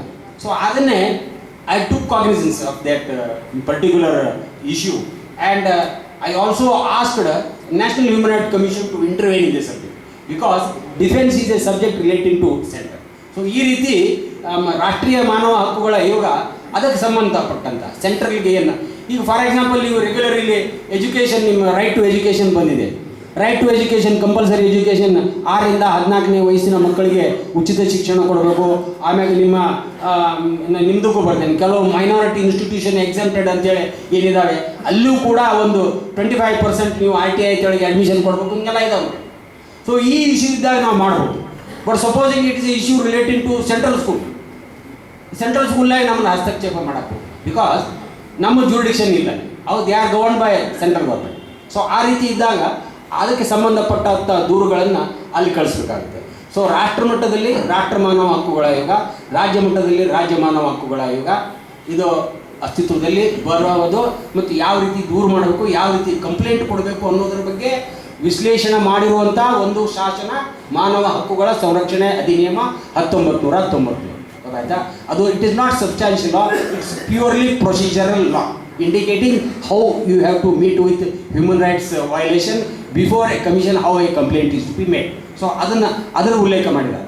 ಈಗ ಈ ಮಾನವ ಹಕ್ಕುಗಳ ಆಯೋಗ ಅಸ್ತಿತ್ವದಲ್ಲಿ ಬರೋ ಪ್ರಕ್ರಿಯೆ ಇವ್ರು ಹೇಳಿದರು ಗವರ್ನರ್ ಮಾಡ್ತಾರೆ ಅಂತ. ಬರೀ ಗವರ್ನರ್ ಮಾಡೋದಲ್ರಿ ಅವರು. ಅದಕ್ಕೆ ಏನಿದೆ ಅಂದರೆ, ನಾನು I am speaking of only state, ಅಲ್ಲಿ ಸೆಂಟ್ರದಲ್ಲಿ ಬೇರೆ ವಿಧಾನ ಇದೆ. ಇಲ್ಲಿ CM, home minister, opposition leader, speaker of both houses, and nimda leader of the ruling party in the both houses, they will constitute a committee to make recommendations of the names of the members and the chairperson. Alright, ಅವರು ಎಲ್ಲರೂ ಕೂಡಿ ಕೆಲವೊಂದು ಹೆಸರು ಶಿಫಾರಸು ಮಾಡಿ ಗವರ್ನರ್ಗೆ ಕೊಟ್ಟ ನಂತರ ಗವರ್ನರ್ಗೆ ಒಂದೊಂದೇ ಹೆಸರು ಕೊಡಬೇಕು. ಅವರು 5 ಮಂದಿ ಹೆಸರು ಕೊಟ್ಟು ನೀವು ಬೇಕಾದ ಮಾಡಿರೋದಿಲ್ಲ. ಈಗ 5-6 ಜನರ ಹೆಸರು ಲಿಸ್ಟ್ ಶಾರ್ಟ್ ಲಿಸ್ಟ್ ಮಾಡಿ ಅದರೊಳಗೆ ಯಾರನ್ನ ರೆಕಮೆಂಡ್ ಮಾಡಬೇಕು ಅನ್ನೋದು ultimately it is prerogative of CM. Chief minister ಇವ್ರನ್ನೆಲ್ಲ ಕಾನ್ಫಿಡೆನ್ಸ್ ತೊಗೊಂಡು ಅವ್ರನ್ನ ಶಿಫಾರಸು ಮಾಡ್ತಾರೆ. ಸೇಮ್ ನಿಮ್ಮ ಲೋಕಾಯುಕ್ತ ಮಾಡ್ತಾರಲ್ಲ, ಲೋಕಾಯುಕ್ತ ಮಾಡಿದಂಥ ಪ್ರಕ್ರಿಯೆನೇ ಇಲ್ಲೂ. Once they are appointed by the governor, they cannot be removed without following the procedure laid down under the constitution. That is the procedure of impeachment. ಗೊತ್ತಾಯ್ತಾ? ಯಾಕಂದರೆ ಇದು ಸಾಂವಿಧಾನಿಕ ಹುದ್ದೆ. ನಿಮ್ಮ ಮನ್ಸಿಗೆ ತಿಳಿದಂಗೆ ಹುಡುಗೊಂದು ಸರಿ ಕೆಲಸ ಮಾಡೋದಿಲ್ರಿ, ಅವ್ನು ಹೋದಲ್ಲೆಲ್ಲ ಸರ್ಕಾರಕ್ಕೆ ಏನು ಅನ್ಕೊಂತ ಹೋಗ್ತಾನೆ, ನಾಳೆ ತೆಗೆದುಬಿಡ್ರಿ ಅವ್ನು ಅನ್ನಕ್ಕೆ ಬರೋದಿಲ್ಲ. ಹೇಳ್ತಾ? ಅದು ನಾನು ಏನೋ ಒಂದು ತಪ್ಪು ಮಾಡೇನಂತ ತಿಳ್ಕೊಡ್ರಿ, ತಪ್ಪು ಮಾಡಿದ್ರು ತೆಗಿಬೇಕಂದ್ರೆ ಆ ರೀತಿ ಆಗಬೇಕಾಗುತ್ತೆ. ಯಾಕಂದರೆ ಯಾರೋ ಒಬ್ಬರಿಬ್ಬರು ಮನಸ್ಸಿನಲ್ಲಿ ನಾನು ತಪ್ಪು ಮಾಡಿದ್ದು ಅನಿಸಿರ್ಬೋದು, ಬಟ್ ಎಲ್ಲ ಚುನಾಯಿತ ಪ್ರತಿನಿಧಿಗಳು ಆ ಮನಸ್ಸಿದ್ದವ್ರು ಇರಲಿಕ್ಕಿಲ್ಲ. ಹೌದಾ? ಈಗ ನೋಡ್ರಿ, ಸುಮ್ಮನೆ ನಿಮ್ಮ ಇನ್ಫಾರ್ಮೇಷನ್ ಇರಲಿ ಅಂತ ಹೇಳ್ತೀನಿ. ಈಗ ಲೋಕಾಯುಕ್ತದ ಅಮೆಂಡ್ಮೆಂಟ್ ತಂದ್ರು ನೋಡಿ. ಈಗ ಲೋಕಾಯುಕ್ತನ ಈಸಿಲಿ ತೆಗಿಬೇಕು ಅನ್ನೋದಕ್ಕೆ ಏನೋ ಒಂದು ಹೊಸ ಕಾನೂನು ತರ್ತಾ ಇದ್ದಾರೆ. ಅದು ಯಾರೋ ಒಬ್ಬರು ಚಲೋ ಇಲ್ಲ ತೆಗಿಬೇಕು, ಅವರು ಹೋಗ್ತಾ ಇಲ್ಲ, ಅದಕ್ಕೆ ತೆಗಿಯಾಕೆ ಒಂದು ಕಾನೂನು ಮಾಡೋಣ ಅಂದ್ರೆ ನಾಳೆ ಒಳ್ಳೆಯ ಬಂದಾಗ ಈ ಕಾನೂನು ಉಪಯೋಗಿಸಿದ್ರೆ ಏನು ಮಾಡ್ತೀರಿ? ಅವ್ನು ಬೇಡಪ್ಪ, ಎಲ್ಲರನ್ನೂ ಬರೀ ಹಿಡ್ಕೊಂತ ಹೊಂಟ ನೀವು, ಎಲ್ಲರ ಮೇಲೆ ಕೇಸ್ ಮಾಡಕತ್ತಾನೆ, ನೀವು ತೆಗೆದುಬಿಡ್ರಿ ಅಂತೇಳಿ ಮೆಜಾರಿಟಿ ಇದ್ದವರು ಮೂವ್ ಮಾಡಿ ತೆಗೆದುಬಿಟ್ರಿ ಏನು ಮಾಡ್ತೀರಿ? ಸೊ ಅದಕ್ಕೆ ಕಾನ್ಷಿಯಸ್ನೆಸ್ ಇರಬೇಕು ರೀ. ನೀವು ಏನಾರು ಮಾಡಿ ಅಂತರ್ಗತವಾದ ಒಂದು ನಿಮ್ಗೆ ಏನೋ ಮೂಡಬೇಕು ಮನಸ್ಸಿನಾಗ, ಈ ರೀತಿ ಮಾಡಬೇಕು, ಮೈಂಡ್ ಸೆಟ್ ಇರಬೇಕು. ಸೊ ಇದು ಎರಡೂ ರೀತಿ ಡೇಂಜರ್ ಇದೆ. ಆದರೆ ನನಗೇನು ಅನ್ನಿಸ್ತದೆ, ಈಗಿರೋ ವ್ಯವಸ್ಥೆ ಸರ್, ನಮಗೆ ಹೊಸ ಕಾನೂನು ಬೇಕಾಗಿಲ್ಲ. ಇದ್ದ ಕಾನೂನುಗಳಲ್ಲಿ ಭಾಳ ಅನುಪಯುಕ್ತ ಕಾನೂನುಗಳದಾವೆ. ಈಗ ಸೆಂಟರ್ದಾಗ ಹೇಳ್ತಾರೆ ನೋಡ್ರಿ, हम उसको निकाल रहे हैं, वो इसकी ज़रूरत नहीं, उसकी ज़रूरत नहीं, सब निकाल दो. ಯಾವುದೂ ಹೊಸ ಕಾನೂನು ಬೇಕಾಗಿಲ್ಲ. ಇದ್ದಂಥ ಕಾನೂನು ಕರಿಯಾಗಿ ನೀವು ಅನುಷ್ಠಾನಗೊಳಿಸಿದರೆ ಎಲ್ಲರದು ಹಕ್ಕು ಕಾಪಾಡ್ಬೋದು. ನೀವು ಅನುಷ್ಠಾನಗೊಳಿಸುವಲ್ಲಿ ನೀವು ತಾರತಮ್ಯ ಮಾಡ್ತಾ ಇದ್ದೀರಿ. ಸರಿಯಾದ ಒಂದು ಕಾನೂನನ್ನೇ ಅನುಸರಿಸ್ತಾ ಇಲ್ಲ. ಆಯಿತಾ? ನನಗೊಂದು ಕಾನೂನು, ವಿನೋದಕ್ಕೊಂದು ಕಾನೂನು, ಒಂದು ಇರೋ ಕಾನೂನು ಒಂದೇ ಇರುತ್ತೆ, ಆದರೆ ಅದರ ಉಲ್ಲೇಖ ಬೇರೆ ಬೇರೆ ಮಾಡೋದು. ಹುನ್ಗೊಂದು ಬೇಕ್ರಪ್ಪ, ಹುನ್ಗೊಂದು ನಂಗೆ ಹೊಡಿ, ವಿನೋದ್ ಬೇಕಂದ್ರೆ ವಿನೋದ್ ನಂಗೆ ಹೊಡಿ, ಆ ರೀತಿ ಮಾಡಬಹುದು. ಇದೋ ಕಾನೂನು ಸರಿ ಇದೆ, ಆದರೆ ಅದನ್ನು ಸರಿಯಾಗಿ ಬಳಕೆ ಮಾಡದ ಇದಕ್ಕೆ ಈ ಆಯೋಗಗಳಾಗಿ ಈಗ ನಿಮ್ಮ ಭಾಳ ಸಣ್ಣ ಸಣ್ಣ ನಿಮ್ಗೆ ಉದಾಹರಣೆ ಕೊಡ್ಬೋದು. ಈಗ ನೋಡಿ, ನಿಮಗೆ ಎಲ್ಲೋ ಒಂದು ಸ್ಕೂಲ್ ಬಿಲ್ಡಿಂಗ್ ಕಟ್ಟಬೇಕಾಗಿರ್ತದೆ ಗೌರ್ಮೆಂಟಿಗೆ, ಅವ್ರಿಗೆ ಎಲ್ಲೂ ಜಾಗ ಸಿಗೋದಿಲ್ಲ. ಊರಾಗ ನೀವು ಯಾರೋ ಒಬ್ಬರು ದೊಡ್ಡ ವರ್ತಕರು, ನಿಮ್ಮದು ಒಂದು 100x100 ಸೈಟ್ ಇದೆ, ಅದ್ರ ಮ್ಯಾಗ ಯಾರ್ದೋ ಕಂಡಿರಲಿಲ್ಲ, ಇಲ್ಲಿ ಲೋಕಲ್ ಮಿನಿಸ್ಟರ್ ಇರ್ಬೋದು ಅಥವಾ ಬೇರೆ ಯಾರ್ದೋ ಕಂಡಿರ್ಬೋದು, ಅದನ್ನು ಅಕ್ವೈರ್ ಮಾಡಿಬಿಡ್ರಿ, ಅವ್ನು ಭಾಳ ಸೊಕ್ಕೈತೆ ಅವನಿಗೆ ಅಂದ್ರೆ ಅಲ್ಲಿ ಮಾಡಬೇಕು ಮಾಡಬಾರ್ದು ನೋಡಿದ್ರಿ. ನಿಮ್ಮ ವೈಯಕ್ತಿಕನ್ನ ಇದನ್ನು ಮಾಡಲಿಕ್ಕೆ ಅದನ್ನು ಅಕ್ವಿಜಿಷನ್ ಮಾಡಿ. ಈಗ ಭಾಳ ಕಡೆ ನೀವು ಓದ್ತೀರಿ, ಏನೋ ನಿಮ್ಮ ಬಸ್ ಸ್ಟ್ಯಾಂಡ್ಗೆ, ನಿಮ್ಮ ಏರ್ಪೋರ್ಟಿಗೆ ಒಳ್ಳೆಯ ಕೃಷಿ ಜಮೀನು ನೀವು ಅಕ್ವೈರ್ ಮಾಡಿ, ನಾ ಅಲ್ಲಿ ಏರ್ಪೋರ್ಟ್ ಮಾಡ್ತೀನಿ ಅದಕ್ಕೆ ನೀವು ಪಡ ಜಮೀನು ಸಿಗೋದಿಲ್ವ? ಹುಡುಕಿದ್ರೆ ಅಲ್ಲಿ ಮಾಡೋಕ್ಕೆ ಬರೋದಿಲ್ವ ನಿಮಗೆ? ಈ ರೀತಿ ನಿಮ್ಮ ಏನು ಉಲ್ಲಂಘನೆಗಳು ಪ್ರತಿಯೊಬ್ಬ ವ್ಯಕ್ತಿದಾಗಲಿ ಅವನು ಪ್ರಾಪರ್ಟಿದಾಗಲಿ ಉಲ್ಲಂಘನೆಗಳು ನಡೆದಾಗ ನಾವು ಅದಕ್ಕೆ ನೇರವಾಗಿ ಅಧಿಕಾರಿಗಳು ಹೊಣೆಗಾರಾಗ್ತಾರೆ. ಈಗ ಅಧಿಕಾರಿಗಳು ನಿಮ್ಮ ಹಕ್ಕುಗಳನ್ನು ಸಂರಕ್ಷಣೆ ಮಾಡೋರೆ, ಅದನ್ನು ಬಿಟ್ಟು ಅವ್ರನ್ನ ಉಲ್ಲಂಘನೆಯೊಳಗೆ ತೊಡಗಿದಾಗ ಹಾಗಾದರೆ ನೀವು ಏನು ಮಾಡಬೇಕು ಅಂತಂದ್ರೆ, ಈಗ ನಾ ಹೇಳಿದೆ ನಿಮಗೆ, ರಾಜ್ಯ ಮಟ್ಟದಲ್ಲಿ ರಾಜ್ಯ ಮಾನವ ಹಕ್ಕುಗಳ ಆಯೋಗ ಬರುತ್ತೆ. ರಾಜ್ಯ ಮಾನವ ಹಕ್ಕುಗಳ ಆಯೋಗಕ್ಕೆ ಒಬ್ಬರು ಚೇರ್ಮನ್ ಇರ್ತಾರೆ. He will be the chief justice of any high court. He may be chief justice of any high court in India. Next is judicial member. And another member, I am stressing this, another member can be any person having good educational background and good social status. ಗೊತ್ತಾಯ್ತಾ? ಇನ್ನೊಬ್ಬರು ಏನು member, ಒಬ್ಬರು chairperson chief justice ಇರಬೇಕು, or supreme court retired supreme court judge. Another member is judicial member. Qualification, he should be senior most district judge eligible to become High Court judge. Third category is any person having a good educational background, social status having human right activity as background. Under any human right activist who is having a good educational background and good standing in the society can become the member of Human Rights Commission. But ಏನಾಗಿದೆ ರೀ, ಮೊದಲನೇ ಸಲ ನಮ್ಮ ಆಯೋಗ ಅಸ್ತಿತ್ವಕ್ಕೆ ಬಂತು. ನಿಮ್ಗೆ ಗೊತ್ತಿದೆ, IAS ಆಫೀಸರ್ಸು ಅವರು IPS officers always the revolve around ministers. They will be having their hand in the government administration. They will be having anyway some kind of influence. So ಮೊದಲನೇ ಸಲ ಆದಾಗ IAS ಆಫೀಸರ್ ಆದಂಥ ಪಾರ್ಥ ಸಾರಥಿ ಅವರು member ಆದರು. I am speaking of third member. ಅದು ಹೊಸದಾಗೆ ಇತ್ತು, ಆಯಿತು. ಈಗ ಎರಡನೇ ಸಲ ಅವ್ರ ಟರ್ಮ್ 2012ರಾಗ ಮುಗೀತು. 12ರಾಗ ಮುಗಿದ ನಂತರ ನಾನು ಜುಡಿಷಿಯಲ್ ಮೆಂಬರ್ ಆದೆ, because I was senior most district judge and may be many members of the government they new me as A judge who has rendered service without any blemish for so many years ಅನ್ನೋ ಕಳಕಳಿ ಇದ್ದ ಕೆಲವು ಜನ ಇದ್ದರು. So ನನ್ನ ಜೊತೆ ಭಾಳ ಜನ ಡಿಸ್ಟ್ರಿಕ್ಟ್ ಜಡ್ಜ್ರದ್ದು ಹೆಸರು ಇತ್ತು. But they may have liked me and my name was ultimately recommended. And the third member is ಈಗ ಮೀರಾ ಸಕ್ಸೇನಾ ಅಂತೇಳಿ, C is also IAS officer, retired IAS officer. ನಾನು ಯಾಕೆ ಹೇಳ್ತಾ ಇದ್ದೇನೆ ಅಂದರೆ, ಈ ಹ್ಯೂಮನ್ ರೈಟ್ ಆ್ಯಕ್ಟಿವಿಸ್ಟಿಂದ ಯಾರೋ ಒಬ್ಬರು ಬಂದರೆ ಪ್ರಾಯಶಃ ಈ ಹ್ಯೂಮನ್ ರೈಟ್ ಕಮಿಷನ್ ವಿಷನ್ ಏನು ನೋಟ ಇದೆ ಅದು ಬೇರೆ ಆಗ್ಬೋದೇನೋ ಅಂತ. ಸೊ ಆ ರೀತಿಯ ಅವಕಾಶ ಇದೆ. ಸೊ ಈ ರೀತಿ ಆದರೆ ನಮ್ಮ ನಾಯಕ್ ಸಾಹೇಬರು ಏನು 2012 ನವಂಬರ್ ಸೆಪ್ಟೆಂಬರ್ ನವಂಬರ್ನಲ್ಲಿ ರಿಟೈರ್ ಆದ ನಂತರ ಇನ್ನೂ ಚೇರ್ಮನ್ ಯಾರು ಮಾಡಿದ್ರಿ ನೋಡಿರಿ. ಆ ಚೇರ್ಮನ್ ಪೋಸ್ಟ್ಗೆ ಸುಮ್ಮನೆ ಏನು ಕಮೆಂಟ್ ಅಂತಲ್ಲ, ಇದು ವಾಸ್ತವ ಹೇಳ್ತಾ ಇದ್ದೇನೆ. ಆ ಚೇರ್ಮನ್ ಮಾಡ್ಕೊಳ್ಳೋಕೆ ನಮ್ಮ ರಾಜ್ಯದಲ್ಲಿ SR ಬನ್ನೂರು ಮಠ ಅಂಥೇಳಿ ನಿವೃತ್ತ ಮುಖ್ಯ ನ್ಯಾಯಮೂರ್ತಿಗಳು ಇದ್ದರು, ತಿಳಿದಿರಾ? And his name was floated for Lokayukta also, but for some reason our Mr. Bharadwaj, then governor, did not agree with his name, though it was recommended from the committee. So ultimately he said, I am not interested, I will drop, there is no need to appoint me, ನನ್ನ name suggest ಮಾಡೋದು ಬೇಡ ಅಂತೇಳಿ ಒಂದು press meet ಮಾಡಿ he withdrew his name also, Bannur Math. So he was very much available when Nayak retired ನಮ್ಮಲ್ಲಿ. ಇವ್ರು ಮಾಡಲಿಲ್ಲ ರೀ ಅವ್ರನ್ನ ಮಹಾರಾಷ್ಟ್ರ ಹ್ಯೂಮನ್ ರೈಟ್ ಕಮಿಷನ್ದವ್ರು ಚೇರ್ಮನ್ ಮಾಡ್ಯಾರ್ರಿ. ಹಾಂ, ಎಷ್ಟು ವಿಪರ್ಯಾಸ ನೋಡ್ರಿ. ನಮ್ಮಲ್ಲಿದ್ದವ್ರು ನಮ್ಗೆ ಬ್ಯಾಡ್ರಿ. ಹಾಂ, ಹಿತ್ತಲ ಗಿಡ ಮದ್ದಲ್ಲ ಅಂತಾರಲ್ಲ ನೋಡ್ರಿ ಕನ್ನಡದಾಗ. ಅವ್ರು ನಮ್ಮವರೇ ಇದ್ರಿ. ಅವ್ರು ಕನ್ನಡ ಬರ್ತಿತ್ತು ಎಲ್ಲ. ಈ ಸ್ಯಾಟ್ ಈ retired chief justice of Kerala high court and he was a most popular judge on criminal bench. ಏನೇ ಇರಲಿ ಭಾಷೆ ಮಹತ್ವ ರೀ. ಯಾಕಂದರೆ ಹ್ಯೂಮನ್ ರೈಟ್ ಕಮಿಷನ್ಗೆ ನೋಡ್ರಿ, ಲೋಕಾಯುಕ್ತ ಮತ್ತು ಹ್ಯೂಮನ್ ರೈಟ್ ಕಮಿಷನ್ಗೆ ವ್ಯತ್ಯಾಸ ಅಂದರೆ, ಲೋಕಾಯುಕ್ತಿಗೆ ಯಾರು ಹೋಗ್ತಾರೆ ರೀ? ಲೋಕಾಯುಕ್ತಕ್ಕೆ ಕಂಪ್ಲೇಂಟ್ ಆಗೋದು ಯಾರು? ಮತ್ತು ಲೋಕಾಯುಕ್ತಕ್ಕೆ ಹೋಗೋವ್ರೆ ನೀವೆಲ್ಲ ಪ್ರಕರಣ ನೋಡಿರಿ ಸರ್. ಅಲ್ಲಿ ದುಡ್ಡಿದ್ದವ್ರು ಹೋಗ್ತಾರೆ ರೀ. ಮತ್ತು ಅಲ್ಲಿ ಏನು ನಡೆಯೋದು? ಆ ದುಡ್ಡಿನ ವ್ಯವಹಾರ ನಡೆಯೋದು. ಅವ್ನು ಯಾವನೋ ಕಂಪ್ಲೇಂಟ್ ಮಾಡೋನು ಅವನೇ ಇರ್ತಾನೆ, ಅಲ್ಲಿ ಅವನು ಆರೋಪಿ ಆದವರು ಅವರೇ ಇರ್ತಾರೆ. ಒಟ್ಟಿಗೆ ಏನಂದರೆ, ಸಮಾಜದಲ್ಲಿ ಒಂದು ಸ್ಥಾನದಲ್ಲಿದ್ದವರು, ಯಾವ ಸ್ಥಾನ ನಾ ಹೇಳೋದಿಲ್ಲ, ಒಟ್ಟಿಗೆ ಆರ್ಥಿಕ ಮಟ್ಟದಲ್ಲಿ ಒಂದು ಮೇಲೆ ಇದ್ದವರು. ಆದ್ರೆ ಹ್ಯೂಮನ್ ರೈಟ್ ಕಮಿಷನ್ ಹಂಗಲ್ರಿ. ನಾವು 3 ವರ್ಷ ಆಯ್ತು ನಾನು ಕೆಲಸ ಮಾಡಕತ್ತೆ. ಅವ್ರಿಗೆ ನೆಟ್ಟಗೆ ಮಾತಾಡೋಕೆ ಬರೋದಿಲ್ಲ, ಅವ್ರಿಗೆ ಏನು ಸಮಸ್ಯೆ ಐತಿ ಹೇಳೋಕೆ ಬರೋದಿಲ್ಲ.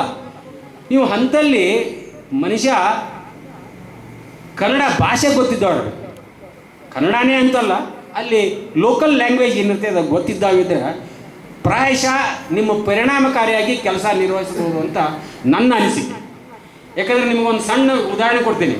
ಈಗ ನೀವು ಡಾಕ್ಟ್ರ್ ಕಡೆ ಹೋಗ್ತೀರಿ, ಡಾಕ್ಟ್ರ್ ಕಡೆ ಹೋಗಿ ನಿಮ್ಮ ಕೈ ಮುಟ್ಟಿ, ಏನ್ರಿ ಹೆಂಗಾತ್ರಿ, ಯಾವಾಗ ಬಂದ್ರಿ, ಕಾರ್ಡ್ ಏನ್ರಿ, ನಿಮ್ಮ ಮನ್ಯಾಗ ಏನ್ರಿ ಇತ್ತಿಲ್ರಿ ಅಂಥೇಳಿ ಒಂದು ಸ್ವಲ್ಪ ಕೈಗೆ ಮುಟ್ಟಿ ನಿಮ್ಮ ನಾಡಿ ಮಿಡ್ತಾ ಒಂದು ಸ್ವಲ್ಪ ಅವ್ನು ನೋಡ್ತಾನೋ ಬಿಡ್ತಾನೋ ಮತ್ತು ಬೇರೆ ಆ ಸ್ಟೆತ್ ಹಚ್ಚಿ ನೋಡಿ ಅಲ್ಲೇ ಇಲ್ಲೇ ಅಡ್ಡಾಡಿಸಿ ನಿಮಗೆ ಆಮೇಲೆ ಒಂದು ಮಾತ್ರೆ ಬರೆದು ಕೊಟ್ರೆ, ನಿಮ್ಗೆ ಮಾತ್ರೆ ಬರೆದು ಕೊಡೋಕ್ಕಿಂತ ಮೊದಲೇ 50% ಗುಣ ಆಗಿ. ಹೌದಾ? ಅಲ್ಲ ನಿಮ್ಗೆ ಹೌದಿದ್ರೆ ಅವು ಹೇಳ್ರಿ. ಹಾಗೆ ಈಗ ಬಿಡಿ, ಈ ಡಾಕ್ಟರ್ದ ಪರಿಸ್ಥಿತಿ ಬಾಕಿದಾರದ ಹಂಗೆ ಯಾರಿದಾರೇನ್ರಿಪ್ಪ ತಪ್ಪು ತಿಳ್ಕೊಬೇಡ್ರಿ. ಇದ್ದು ಸ್ಥಿತಿ ಹೇಳ್ತಾ ಇದ್ದೇನೆ ನಾನು. ಯಾರ ಡಾಕ್ಟರ್ ಸ್ಟೆತ್ ಹಾಕೊಂಡಿದ್ದು ನೋಡ್ರೇನ್ರಿ ನೀವಾಗ? ಸ್ಟೆತ್ ಗುಟ್ಟಕ್ಕೆ ಹಾಕ್ಬಿಟ್ಟಾರ, ಕೈ ಅನ್ಕರೆ ಹಿಡಿದೇ ಇಲ್ಲ, ಅಲ್ಲೇ ದೂರ. ಏನಾಯ್ತು ರೀ? ಹೌದಾ? ಒಂದವ್ರ ಬರೀತಾರೆ ನೋಡ್ರಿ, ಬ್ಲಡ್ ಎಕ್ಸಾಮಿನೇಷನ್ ಬ್ಲಡ್ ಎಕ್ಸಾಮಿನೇಷನ್ದಾಗ ಎಟ್ಟಿರ್ತಾವೆಲ್ಲ ಬರೀತಾರೆ ಅವರು ತಿಳಿತಾ. ಆಮೇಲೆ ಯೂರಿನ್ ಅದ್ರಾಗ ಎಲ್ಲ ಎಕ್ಸಾಮಿನೇಷನ್ ಬರೀತಾರೆ. ಅದ್ರಾಗ ಅವ್ರಿಗೆ ಅವ್ರು ರಿಪೋರ್ಟ್ ಕೊಡ್ತಾನೆ ಲ್ಯಾಬ್ರೋಟರಿ ಟೆಕ್ನಿಷಿಯನ್. ಆ ರಿಪೋರ್ಟ್ ಕೊಟ್ಟಿದ್ದೀನಿ ಏನು ಮಾಡ್ತಾರೆ ಅವ್ರು ಫೀಡ್ ಮಾಡಿಬಿಡ್ತಾರೆ ಕಂಪ್ಯೂಟರ್ನಾಗ. ಫೀಡ್ ಮಾಡಿದ್ಕೊಳ್ಳೆ ಅವ್ರಿಗೆ ಬರ್ತೈತೆ ಒಂದು ರಿಸಲ್ಟ್, ಪ್ರೊಬೇಬಲ್ ಡಯಾಗ್ನೋಸಿಸ್ ಅಂತೇಳಿ ಅದು ಒಂದು ಬರುತ್ತೆ. ಅದನ್ನ ನೋಡಿದ್ರೆ ಮಾತ್ರ ಬರೆದು ಕೊಡ್ತಾರೆ. ನಿಮ್ಗೆ ನೋಡೋದೇ ಅಲ್ಲ ಹೌದಲ್ಲ. ಅಲ್ಲ ಈಗ ಮೆಡಿಕಲ್ ಸೈನ್ಸ್ ಇಸ್ ಅಡ್ವಾನ್ಸ್, ನಾ ಅದ್ರ ಬಗ್ಗೆ ಕಮೆಂಟ್ ಮಾಡ್ತಾ ಇಲ್ಲ. ಆದರೆ ಮನುಷ್ಯನ ಅನಿಸಿಕೆ ಹೆಂಗಿರುತ್ತೆ ನೀವು ಕಂಪ್ಯೂಟರ್ ನೋಡೇ ಬರೆದು ಕೊಡ್ರಿ ಸಾಹೇಬ್ರ, ಅದು ಒಂದು ನಿಮಿಷ ಕೈ ಹಿಡ್ರಿ ಅವ್ರು. ನಾನು ನನ್ನ ಮಗಳನ್ನ ಕರ್ಕೊಂಡು ಹೋಗಿದ್ದೆ. ನನ್ನ ಮಗಳು ಇಲ್ಲೇ ಸರ್ಕಾರ ನಗರದಾಗ ನಮ್ಮ ಮನೆ, ಅವಳಿಗೆ ಕ್ರಾನಿಕ್ ಫೀವರ್ ಆಗಿತ್ತು. She had A baby of 5-6 months. Feed ಮಾಡ್ಬೇಕು ನೋಡ್ರಿ, ಅದಕ್ಕೆ ಏನರ ಔಷಧಿ ತೊಗೊಳೋದಾದರೂ ಸರಿಯಾಗಿ ತೊಗೋಬೇಕಾಗುತ್ತೆ.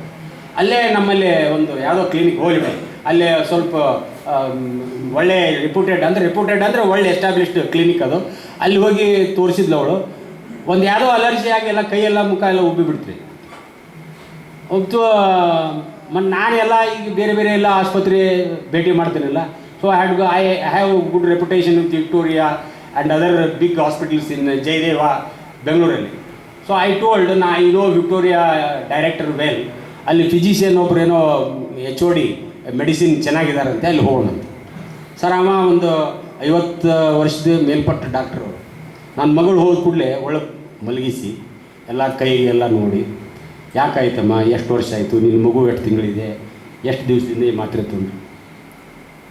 ಅವಳು she is working for ಎಕ್ಸೆಂಚರ್, MNC multinational company mind set ಇರುತ್ತೆ. ಅವಳು ಹೊರಗೆ ಬಂದು ಹೇಳಿದ್ಲು, ಎಷ್ಟು ಡಾಕ್ಟ್ರು ಚಲೋ ಅದಾರ ಅವ್ರು ಅಂತ. ನೋಡಿ ಅಲ್ಲಿ ಹೋಗಿ ಸಾವಿರಾರು ರೂಪಾಯಿ ದುಡ್ಡು ಕೊಟ್ಟು ಔಷಧಿ ತೊಗೊಂಬಂದಾಳ. ಅವ್ರ ಬಗ್ಗೆ ಏನು ಹೇಳೇ ಇಲ್ರಿ ಅವರು. ಇವರು ಅಷ್ಟು ನೋಡಿ ಮಾತ್ರೆ ಬರೆದು ಕೊಟ್ಟು ಅಲ್ಲಿ ಬೂತ್ನ್ಯಾಗ ಕೌಂಟರ್ನ್ಯಾಗ ಮಾತ್ರೆ ತೊಗೊಂಡು ಹೋಗ್ರಿ ಅಂದರು. ಅಲ್ಲೇನು ದುಡ್ಡು ಕೊಡಲಿಲ್ಲ ನಾನು, ಅದೇನು ಎಂಟ್ರಿ ಫೀ ಇರ್ತದೆ ಅಷ್ಟು ಕೊಟ್ಟಿದ್ದೆ. ಆಮೇಲೆ ಒಂದು ಯಾವುದೋ ಮಾತ್ರೆ ಇರಲಿಲ್ಲ, ಮೇ ಬಿ ಅದು ಲಿಟ್ಲ್ ಕಾಸ್ಟ್ಲಿ ಇತ್ತು, ಇಟ್ಲಿಕ್ಕೆಲ್ಲ ಹೊರಗೆ ತೊಗೊಂಡ್ವಿ ಅದನ್ನ. But the way he treated, that is most important. Why I am telling is, we want our people to work in such institutions. That is simple ಆಗಿ ಇದಕ್ಕೆ. ಯಾಕಂದರೆ ನಮ್ಮ ಹ್ಯೂಮನ್ ರೈಟ್ಸಿಗೆ ಬರೋರು ಸಮಾಜದಲ್ಲಿ ಭಾಳ ಕೆಳ ಹಂತದ ಜನರು ಬರ್ತಾರೆ. ನಾನು ಭಾಳ ಕಡೆ ಹೇಳಿದ್ದೀನಿ ಇದನ್ನ. ನಾನು ಜಡ್ಜ್ ಇದ್ದಾಗನೂ ಎಲ್ಲ ಸಮಾಜಕ್ಕೆ ಸಂಬಂಧಪಟ್ಟ ಬಡ ವರ್ಗದ ಅಥವಾ ಕೆಲವು ರಿಚ್ ವರ್ಗದ ಪ್ರಕರಣಗಳನ್ನು ಮಾಡ್ತಿದ್ದೆ. ಅಲ್ಲಿ ಹ್ಯೂಮನ್ ರೈಟ್ಸ್ ಪ್ರಕರಣಗಳು ಬರ್ತಿತ್ತು, ಅಲ್ಲಿ ನಾವು ತೀರ್ಮಾನ ಕೊಡ್ತಿದ್ವಿ. ಆದರೆ ಅಲ್ಲಿ ಏನಿತ್ತು ರೀ, I was dealing with the problem of the people who are coming before me. ಕೋರ್ಟಲ್ಲಿ ಪಾರ್ಟಿಗಳಾಗಿ ಬಂದಂಥ ಜನರ ಸಮಸ್ಯೆಗಳನ್ನು ಒಂದು ಕಾನೂನಾತ್ಮಕ ದೃಷ್ಟಿಕೋನದಲ್ಲಿ ಪರಿಶೀಲಿಸಿ ಅವರಿಗೆ ಒಂದು ಸೂಕ್ತ ಪರಿಹಾರ ಕೊಡೋ ಪ್ರಯತ್ನ ಮಾಡ್ತಿದ್ದೆ. ಆದರೆ ಈಗ ಹಂಗಲ್ರಿ, the sky is limit for me. I can embrace any problem of any person. ಗೊತ್ತಾಯ್ತಾ? I need not wait for somebody. ಅಲ್ಲಿ ಕೋರ್ಟ್ನಲ್ಲಿ ಅವ್ನು ಬರಲಿ ನಾನು ಕೇಳ್ಕೊಂಡು ಅಂತಿದ್ದೆ. ಈಗ ನನಗೆ ಕೇಳ್ಕೊಂಡು ಬರಬೇಕಾಗಿಲ್ಲ. ಇಂಥಲ್ಲಿ ಹಿಂಗೆ ಉಲ್ಲಂಘನೆ ಆಗೈತೆ ಅಂದ್ರೆ it is my duty to embrace that problem. That is exactly the difference. ಈಗ ನಾವು 30 ವರ್ಷ ಸೇವೆ ಮಾಡಿದ್ದು ಒಂದೇ, ನಾವು 3 ವರ್ಷ ಸೇವೆ ಮಾಡ್ತಾ ಇರೋದು ಒಂದೇ. ಅಜಗಜಾಂತರ ಫರಕಿದೆ. ಸೊ ಹೀಗೆ ಆ ಮಾನವ ಹಕ್ಕುಗಳ ಉಲ್ಲಂಘನೆಯಲ್ಲಿ, ಮಾನವ ಹಕ್ಕುಗಳ ಆಯೋಗದಲ್ಲಿ ಇರೋರು ಅವರಿಗೆ ಮೊದಲು ಮಾನವೀಯತೆ ಇರಬೇಕು. ಯಾರು ಬಂದರೂ ಕೂಡಲೇ ಸ್ಪಂದಿಸಬೇಕು. ಎಲ್ಲಾದರೂ ಈಗ ಈಗ ಮಾನವ ಹಕ್ಕುಗಳ ಬಗ್ಗೆ ಯಾವ ರೀತಿ ಸದಸ್ಯರಾಗ್ತಾರೆ, ಯಾವ ರೀತಿ ಅಧ್ಯಕ್ಷರಾಗ್ತಾರೆ ಅಂತ ಹೇಳಿದ ನಂತರ ಯಾವ ರೀತಿ ನೀವು ಯಾರು ದೂರು ಕೊಡ್ಬೋದು, ಯಾರ್ದು ಉಲ್ಲಂಘನೆ ಆಗಿರ್ತೈತಿ ಅವರೇ ನೇರವಾಗಿ ದೂರು ಕೊಡ್ಬೋದು.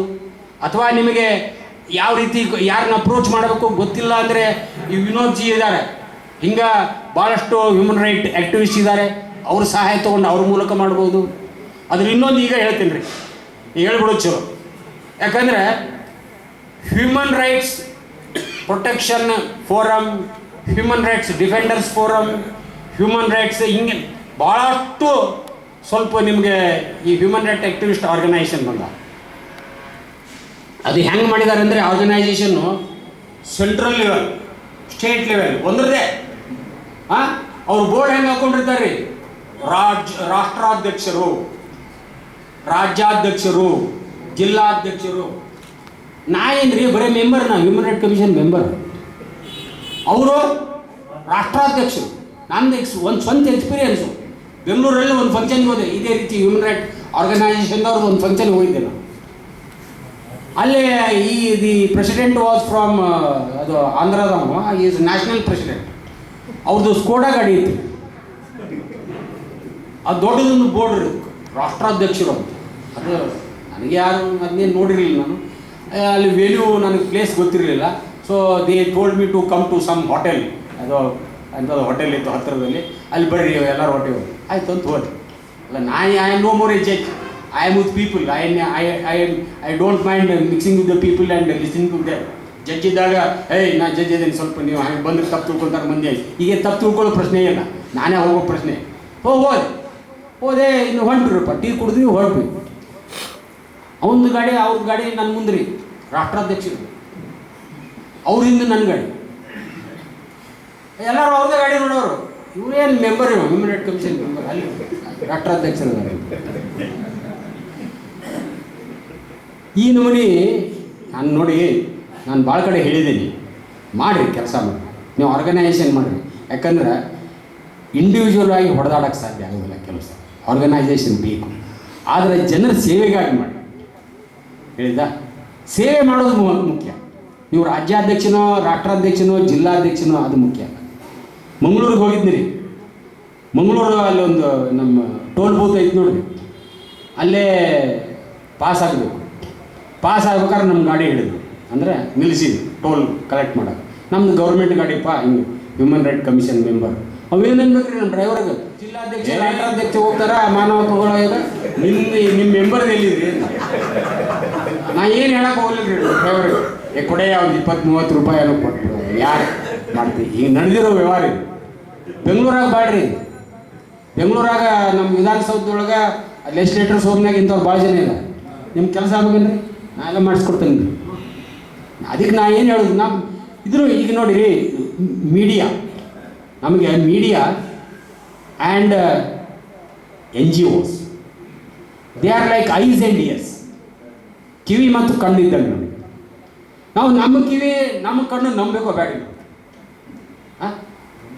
V have to trust them. So don't keep up that trust ಅಲ್ವಾ? ಈಗ ನೀವು ಸೇವೆಗಾಗಿ ನಿಮ್ಮ ಸಂಸ್ಥೆ ಮಾಡಿಕೊಂಡು ಈಗ ಯಾರಿಗೋ ಒಬ್ಬರಿಗೆ ಪಾಪ ಸಹಾಯ ಮಾಡಬೇಕು ಅಂತೇಳಿ ನೀವು ನಿಮ್ಮ ಮೂಲಕ ಅವರು ನಮ್ಮನ್ನು ಅಪ್ರೋಚ್ ಮಾಡ್ಬೇಕಂತ ಬಯಸಿದಾಗ ನೀವು ಆ ಕೆಲಸ ಮಾಡಿ, ನಿಷ್ಠೆಯಿಂದ ಮಾಡಿ. ನಾನು ಇದು ಹೇಳ್ತೀನಿ, ನಿಮ್ಮ ಲೆವೆಲ್ನಲ್ಲಿ ನೀವು ಅಧಿಕಾರಿ ಜೊತೆ ಸಂಪರ್ಕ ಮಾಡಿ. ಇವ್ರಿಗೆ ವಿನೋದ್ ಅವ್ರಿಗೆ ಗೊತ್ತಿದೆ, ವಿನೋದ್ ಅವ್ರದ್ದೇ ಮೊನ್ನೆ ಅವರು ಹೇಳಿದರು ಹಂಗೆ ಕೆಲವು ಸಲ ಆಗ್ತವೆ. ನಾನು ಕೆಲವು ಮಂದಿ ರಾತ್ರಿ ಫೋನ್ ಮಾಡಿ, ಸಾಹೇಬ್ರೆ ಹಿಂಗೆ ಪೊಲೀಸರು ನಮ್ಗೆ ತೊಂದರೆ ಮಾಡಕತ್ತಾರೆ ರೀ, ನೀವು ಸ್ವಲ್ಪ ಫೋನ್ ಮಾಡಿ ಹೇಳ್ರಿ ಅಂತ. ಆವಾಗ ನಾನು ಹೇಳ್ತೀನಿ, ನೋಡಪ್ಪ ನಾನು ಮಿನಿಸ್ಟ್ರೂ ಅಲ್ಲ MLA ಅಲ್ಲ, ನಿನಗೆ ಏನು ತೊಂದರೆ ಆಗಿದೆ ಒಂದು ಫ್ಯಾಕ್ಸ್ ಮಾಡು, ಇಮೇಲ್ ಮಾಡು. ಮೊದಲು ನಾನು ಕಂಪ್ಲೇಂಟ್ ರಿಜಿಸ್ಟರ್ ಮಾಡ್ಕೊತೀನಿ. ಕಂಪ್ಲೇಂಟ್ ರಿಜಿಸ್ಟರ್ ಮಾಡಿಕೊಂಡು ನೋಡ್ರಿ ಈ ರೀತಿ ಕಂಪ್ಲೇಂಟ್ ಬಂದಿದೆ, please let me know the status ಅಂತ ಕೇಳಿದರೆ ಅದೊಂದು ಸರಿಯಾದ ಮಾತು. ಅದನ್ನು ಬಿಟ್ಟು ಏನ್ರಿ ಇಂಥವ್ರನ್ನೇನೋ ಹುಡ್ಕೊಂಡು ಹೋಗ್ರಿ ಅಂತ ಬಿಡ್ರಿ ಅಂತಂದ್ರೆ ಅವೇನು ಮಾಡಿರ್ತಾರೆ ನನಗೇನು ಗೊತ್ತು.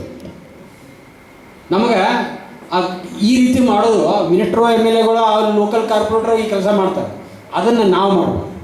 ನಾವು ನಿಯಮಾನುಸಾರ ಆಗಿ ಇವ್ರ ಮೊನ್ನೆ ಇವ್ರ ಫ್ರೆಂಡ್ ಒಬ್ಬರಿಗೆ ದುಡ್ಡು ಕೊಟ್ಟಿದ್ದಾರೆ. ಫ್ರೆಂಡು ಏನೋ ದುಡ್ಡು ಅವ್ರಿಗೆ ದುಡ್ಡು ಕೊಟ್ಟಿದ್ದಾರೆ. ಆ ದುಡ್ಡು ಕೊಡೋದನ್ನು ತಪ್ಪಿಸ್ಕೊಳಾಕ ಅವ ತಿಳಿದಿದೆ, ಯಾರು ದುಡ್ಡು ತೊಗೊಂಡ್ರೆ ಅವ ಹೋಗಿ ನೀವು ದುಡ್ಡು ಬರಬೇಕು ಅಂತ ಪೊಲೀಸ್ ಸ್ಟೇಷನ್ದಾಗ ಆಗಲೇ ಕಂಪ್ಲೇಂಟ್ ರಿಜಿಸ್ಟರ್ ಆಗಿದೆ. ಅವ ಇನ್ನೊಬ್ಬ ಕೊಡಬೇಕಲ್ಲ, ಅವ ಬೇರೆ ಪೊಲೀಸ್ ಸ್ಟೇಷನ್ಗೆ ಹೋಗಿ ಅವ್ರು ನಮಗೆ ಲೈಫ್ ಥ್ರೆಟ್ ಕೊಡಕತ್ತಾರೆ ರೀ, ದುಡ್ಡು ಕೊಡೋದಿಲ್ಲ ಅಂದ್ರೆ ಮುಗಿಸ್ಬಿಡ್ತೀವಿ ಅಂತಾರೆ ರೀ, ನಮ್ಮ ಕಡೆ ಬ್ಲ್ಯಾಂಕ್ ಚೆಕ್ ತೊಗೊಂಡಿದ್ದಾರೆ ಅಂತ ಸುಳ್ಳು ದೂರು ಕೊಟ್ಟು ಅವು ಇದನ್ನ ಮೊದಲೇ ಕಂಪ್ಲೇಂಟ್ ಕೊಟ್ಟಾನ. ಅವನು ಈ ಪೊಲೀಸ್ ಸ್ಟೇಷನ್ದವ್ರು ಹಿಡ್ಕೊಂಬ ನೋಡಿ. ಇವರು ಆವಾಗ ನನ್ನ ಜೊತೆ ಮಾತಾಡಿ ಬೇರೆ ಕೆಲಸಕ್ಕೆ ಬಂದಿದ್ರು. ಅವ್ರು ಯಾರೋ ಅವ್ರದ್ದು ಲೋಕಲ್ ಆರ್ಗನೈಸೇಷನ್ ಏನಾರು ಕೇಳೋದಿದ್ರೆ ಬರ್ತಾರೆ. ಬಂದು ಹೋಗಿ ಒಂದು ತಾಸಾಗಿತ್ತು. ಅವ್ರು ನಾ ಇದ್ದಾಗ ಬಂದಿದ್ದೆ, ನನಗೆ ಹೇಳೋ ಸರಿಯಿಲ್ಲ ಅಂತ ಹೋದರು.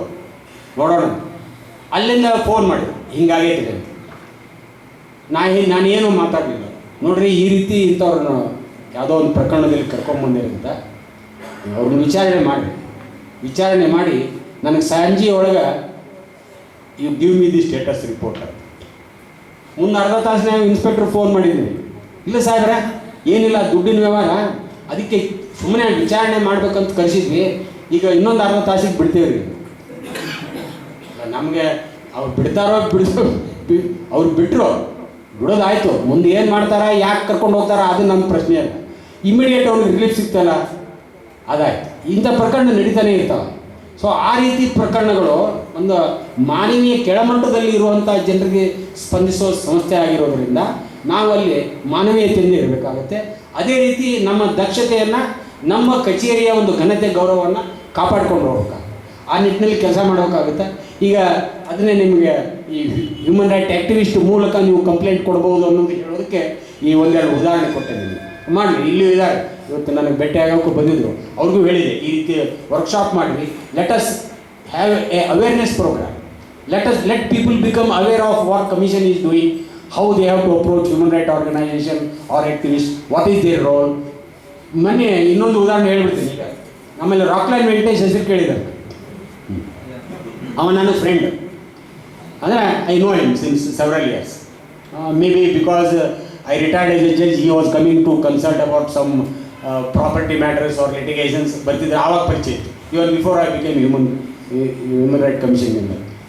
ಅವ್ರಿಗೊಬ್ಬರು ಫೋನ್ ಮಾಡಿ, ನಮ್ಮಲ್ಲಿ ಚೇರ್ಮನ್ ಖಾಲಿ ಐತೆ ನೋಡ್ರಿ, ಅವ್ರಿಗೊಬ್ಬರು ನ್ಯಾಷನಲ್ ಲೆವೆಲ್ ಆರ್ಗನೈಸೇಷನ್ದವ್ರು ಫೋನ್ ಮಾಡ್ಯಾರ, ಕರ್ನಾಟಕದಾಗ ಕಮಿಷನ್ ಚೇರ್ಮನ್ ಪೋಸ್ಟ್ ಖಾಲಿ ಐತಿ, ನಿಮ್ಗೆ ಆ ಚೇರ್ಮನ್ ಮಾಡ್ತೀವಿ, ನೀವು ನಮ್ಮ ಮೆಂಬರ್ಶಿಪ್ಪು 2.5 ಲಕ್ಷ ಅಂತ ಹೇಳಿದಾ. ಅವಾಗ ಹೆಂಗೆ ರಾಕ್ಲೈನ್ ವೆಂಕಟೇಶ್ಗೆ ಹೆಂಗೆ ಪರಿಚಯ ಆಗೈತೆ ಅಂದ್ರೆ, ಆ ಮನುಷ್ಯ ಅಥಣಿ ಅವ, ಅಥಣಿ ಮಗ, ಅಥಣಿ ಅವ ಶಿರ್ಡಿ ಒಳಗೆ is having several establishment, Shirdi commercial. ಅಲ್ಲಿ ರಾಕ್ಲೈನ್ ಹೋದಾಗ ಅವ್ರ ಪರಿಚಯ ಆಗಿದೆ. ಈ ಮಗ ಈ ಶಿರ್ಡಿ ಒಳಗಿರೋ ಅಂಗಡಿ ಅವ್ರ ಮಗ ದಿಲ್ಲಿ ಒಳಗದನ್ರಿ, ಅವ್ರು ಏನದಾರ ನಾನು ಏನು ಕೇಳಕ್ಕೆ ಹೋಗಲಿ, but he is a chairman of some human right NGO ದೇ, ಇವು ನ್ಯಾಷನಲ್ ಪ್ರೆಸಿಡೆಂಟ್. ಅವ ಇವ್ರನ್ನ ಸ್ಟೇಟ್ ಪ್ರೆಸಿಡೆಂಟ್ ಮಾಡವ್ರಿ, ಯಾರನ್ನ ರಾಕ್ಲೈನ್ ವೆಂಕಟೇಶ್. ಅವನು ರಾಕ್ಲೈನ್ ವೆಂಕಟೇಶ್ ನಾ ಕಮಿಷನ್ ಮೆಂಬರ್ ಇರೋದಿಲ್ಲ, ನನಗೆ ಫೋನ್ ಮಾಡಿದವು, ಏನು ರೀ ನಿಮ್ಮ ಕಮಿಷನಿಗೆ ಚೇರ್ಮನ್ ಮಾಡ್ತಾರಂತ ನನ್ನ.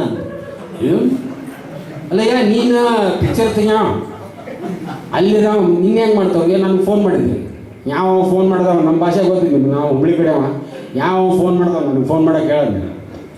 ಅವ ಪಾಪ ಅದರಿಂದ ಫೋನ್ ಮಾಡಿದ್ವಿ, ಅವ ನಾ ಮೆಂಬರ್ ಅಂತ ಅವ ರಾಕ್ಲೈನ್ ಅವ್ರಿಗೆ ಹೇಳಿಲ್ಲ. ಅವ ಮಾತಾಡಿದ, ಹೌದ್ರಿ ನಾವು ಮಾಡ್ತೀವಿ ಅಂದ್ವಿ. ಅಲ್ಲ ಯಾವ್ದಕ್ಕೆ ಮಾಡ್ತೀನಿ ಅಂದಿ ನೀನು, ನಮ್ಮ ರಾಜ್ಯ ಮಾನವ ಹಕ್ಕುಗಳ ಆಯೋಗಕ್ಕೆ ಚೇರ್ಪರ್ಸನ್ ಆಗ್ಬೇಕಂದ್ರೆ ಚೀಫ್ ಜಸ್ಟಿಸ್ ಇರಬೇಕು, ಮತ್ತು ರಾಕ್ಲೈನ್ ಮಾಡಿ ನಾನು ಹಿಂಗೆ ಮೆಂಬರ್ ಮಾತಾಡೋದು ಅಂತ ಹೇಳಿದೆ. ಹೇಳಿದ್ಕೊಳ್ಳೆ ಇಲ್ಲರಿ ನಿಮ್ಮ ಕಮಿಷನಿಗೆ ಅಲ್ರಿ ಅದು ನಮ್ದೊಂದು ಬೇರೆ ಇದ್ರಿ. ಅದಕ್ಕೆ ಹ್ಯೂಮನ್ ರೈಟ್ ಆ್ಯಕ್ಟಿವಿಸ್ಟ್ ಬೇಕಾಗ್ತದೆ. ನಾನು ಭಾಳ ಕಡೆ ಹೇಳಿದ್ದೀನಿ, media and human right activist R like eyes and years. Because ನಮ್ಮದು ಆಫೀಸ್ ಬೆಂಗಳೂರಲ್ಲಿ ಮಾತ್ರ ಇದೆ, ಬೇರೆ ಕಡೆ ಪ್ರತಿನಿತ್ಯ ಹ್ಯೂಮನ್ ರೈಟ್ಸ್ ವೈಲೇಷನ್. ಇವತ್ತು ನಿಮ್ಮಲ್ಲಿ ಬಂದ್ ಮಾಡ್ಯಾರ ನೋಡ್ರಿ, ಕಾರ್ಮಿಕರದ್ದು ಬಂದು, ಹೌದಾ? ನಾನು 1980ರಲ್ಲಿ ಸ್ವಲ್ಪ ತೊಗೊಳ್ತೀನಿ, if you bear with me. I was in Shivamogga between 87 to 91 as a judge. ಆವಾಗಿರೋ ನಿಮ್ಮ ಭದ್ರಾವತಿಗೂ ಈಗಿರೋ ಭದ್ರಾವತಿಗೂ ಭಾಳ ವ್ಯತ್ಯಾಸ ಇದೆ. ಅವಾಗ ನೋಡ್ರಿ MPM and VISL were the strongest units. Why I am telling is they were catering to the need of thousands of labourers, ಹೌದಾ? ಅದು ಒಂದು ಸಮುದಾಯ. I am concerned with the group which is more exploited. As a member of human rights I am more concerned with those class.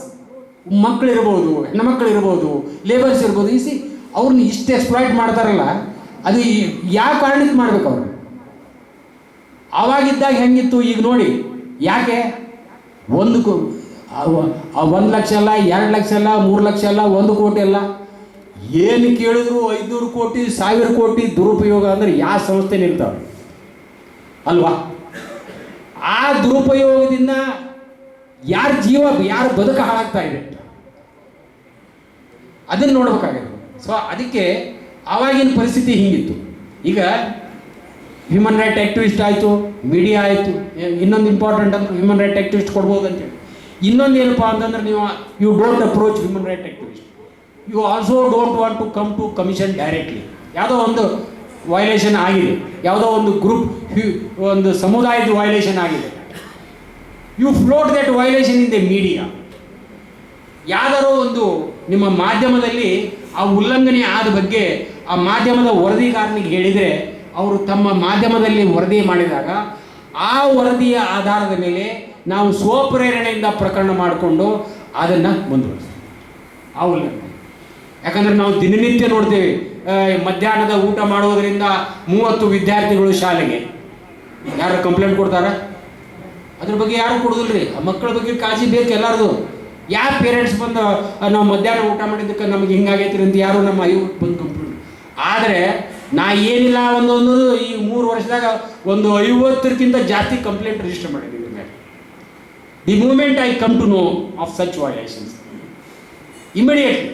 Immediately ನಾವು fax message ಮಾಡಿ I will direct the DDPI to enquiry it and immediately send the report by fax within 2 days and ask the concerned health officer to give the status report of those children.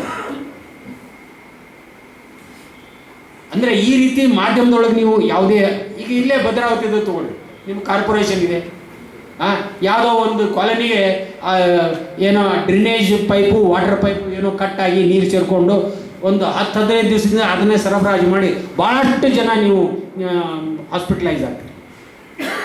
ಅವಾಗ ಇದನ್ನು ಯಾರು complaint ಕೊಡೋಕ್ಕೂ ಹೋಗೋದಿಲ್ಲ. You write it in the media, you somebody tell ಈ ರೀತಿ ಆಗೈತಿ ಅಂತೇಳಿ ಮೀಡಿಯಾದಾಗ ಹೇಳಿದ್ರೆ ಆ ಮಾಧ್ಯಮದ ವರದಿ ಆಧಾರದ ಮೇಲೆ ನಾವು ಪ್ರಕರಣ ದಾಖಲು ಮಾಡಿಕೊಂಡು ಇಮಿಡಿಯೇಟ್ಲಿ ಇಲ್ಲಿ ನೋಟಿಸ್ ಕಳಿಸಿದ ಕೂಡಲೇ ನೆಕ್ಸ್ಟ್ ಡೇ ಬರ್ತಾರೆ ನೋಡ್ರಿ ಕೆಲಸ ಮಾಡೋಕ್ಕೆ. ಇಮಿಡಿಯೇಟ್ಲಿ ಬರ್ತಾರೆ. This is my personal experience. ನಾವು ಏನು ಸಾರ್ವಜನಿಕರ ಒಂದು ಸಮುದಾಯದ ದೂರಿನ ಬಗ್ಗೆ ಒಂದು ಮಾಧ್ಯಮದ ಆಧಾರದ ಮೇಲೆ ನಾವು ಕೇಸ್ ರಿಜಿಸ್ಟರ್ ಮಾಡ್ಕೊಂಡು ನೋಟಿಸ್ ಕೊಡ್ತೀವಲ್ಲ, ಅದ್ರ ಬಗ್ಗೆ ದಿವಸ 2 ದಿವಸ ಅಲ್ಲ, ಒಂದು ವಾರದೊಳಗೆ ಕೆಲಸ ಮಾಡಿ ನಮಗೆ ರಿಪೋರ್ಟ್ ಕೊಡ್ತಾರೆ ಪಾಸಿಟಿವ್ ಆಗಿ. ಸೊ ಈ ರೀತಿ ನೀವು ಉಲ್ಲಂಘನೆ ಆದವರೇ ಕೊಡ್ಬೋದು, ಅಥವಾ ಹ್ಯೂಮನ್ ರೈಟ್ ಆಕ್ಟಿವಿಸ್ಟ್ ಮೂಲಕ ಕೊಡ್ಬೋದು, ಅಥವಾ ಮಾಧ್ಯಮದ ಮೂಲಕ ಕೊಟ್ಟಾಗ ನಾವು ಅದನ್ನು ಪ್ರಕರಣ ದಾಖಲೆ ಮಾಡಿಕೊಂಡು ಪ್ರಕರಣ. ಇನ್ನು ನಾವು ಪ್ರೊಸೆಸ್ ಹ್ಯಾಂಗೆ ಮಾಡ್ತೀವಿ, ಅದನ್ನು ಕೇಸ್ ರಿಜಿಸ್ಟರ್ ಮಾಡ್ಕೊಳ್ತೀವಿ. ಕಾರ್ಪೊರೇಷನ್ ಇದ್ದರೆ ಕಾರ್ಪೊರೇಷನ್ ಆಯುಕ್ತರಿಗೆ ಬೈತೀವಿ, ಹೆಲ್ತ್ ಇದ್ದರೆ ಹೆಲ್ತ್ ಸೆಕ್ರೆಟರಿಗೆ ಬರ್ತೀವಿ. ನಮ್ಮಲ್ಲಿ ಡಿಸ್ಟ್ರಿಕ್ಟ್ ಲೆವೆಲಲ್ಲಿ nodal officers for working for us, ಶಿಕ್ಷಣ ಇದ್ದರೆ DDPI, ಎಲ್ಲ all district heads, SP, police commissioner, deputy commissioner, district surgeon, DHO, ಆಮೇಲೆ ನಿಮ್ಮ ಏನೋ social welfare officer, BCM officers, ಎಲ್ಲ all officers of district level ನಾವು ಕಾರ್ಯಕ್ರಮಗಳನ್ನು ಹಮ್ಮಿಕೊಂಡಿದ್ದೀವಿ. ಈ ಕಮಿಷನಿಗೆ ನೀವು ಯಾರಾದರೂ ಯಾವ ರೀತಿ ಕಂಪ್ಲೇಂಟ್ ಕೊಡಬೇಕಂತ ಹೇಳಿದೆ, ಯಾವ ರೀತಿ ಮಾಡಬೇಕು ಅಂತ ಹೇಳಿದೆ, ಮತ್ತು ಈ ರೀತಿ ನಾವು ಸಂಸ್ಥೆಗಳನ್ನು ಭೇಟಿ ಮಾಡಿ ಎಲ್ಲ ಜಿಲ್ಲೆಗಳಲ್ಲಿ ಎಲ್ಲ ಜಿಲ್ಲಾ ಮಟ್ಟದ ಅಧಿಕಾರಿಗಳು ಸಾಲ್ವ್ ಮಾಡಬೇಕು. ಇಲ್ಲ ಅಂಥ ಪ್ರಾಬ್ಲಮ್ಸ್ನಲ್ಲಿ ಈ ಮಾನವ ಹಕ್ಕು ಮತ್ತು RTI ಹೇಗೆ ತಮಗೆ ಉಪಯೋಗ ಆಗತ್ತೆ, ಖಂಡಿತವಾಗಿ ಇದ್ರ ಬಗ್ಗೆ ತಮ್ಗೇನೇ ಡೌಟ್ಸ್ ಇದ್ರೂ ಕ್ವಶನ್ಸ್ ಇದ್ರೂ ಸಮಾಧಾನ ತಾವು ಪಡ್ಸ್ಕೊಬೋದು. ಏನಾದ್ರು ಕ್ವಶನ್ಸ್ ಆದರೆ ಒಬ್ಬೊಬ್ಬರಿಗೆ ನಾನು ಬರ್ತೀನಿ, ಮತ್ತೆ ಎಲ್ಲರಿಗೂ ಚಾನ್ಸ್ ಕೊಡ್ತೀನಿ. ಒಂದು ನಿಮಿಷ ಎಸ್. ಸೊ ಒಬ್ಬೊಬ್ಬರಾಗೆ ತಾವು ಕೈ ಇಟ್ಕೊಂಡಿರಿ, ನಾನು ಬರ್ತೀನಿ. ನಿಮ್ಮ ಕ್ವಶನ್ ಡೈರೆಕ್ಟು ನಮ್ಮ ಜಡ್ಜ್ ಸಾಹೇಬ್ ಇದ್ದಾರೆ, ನಮ್ಮ ರಾಜಶೇಖರ್ ಸಾಹೇಬ್ ಇದ್ದಾರೆ, ಅವ್ರಿಗೆ ಕೇಳಿ. ಸರ್, ಅವ್ರ ಪ್ರಶ್ನೆ ಕೇಳಿದಂತ ಮುಂದೆ ಒಂದು ಹೇಳ್ತೀನಿ. ಒಂದು ಕಥೆ ಹೇಳ್ಬಿಡ್ತೀನಿ ನಿಮಗೆ. ಸರ್ ಇಲ್ಲ ಅದೊಂದು ಇಲ್ಲ ಕ್ಲಾರಿಟಿ ಸಿಕ್ಕಲ್ಲ ಅವ್ರಿಗೆ.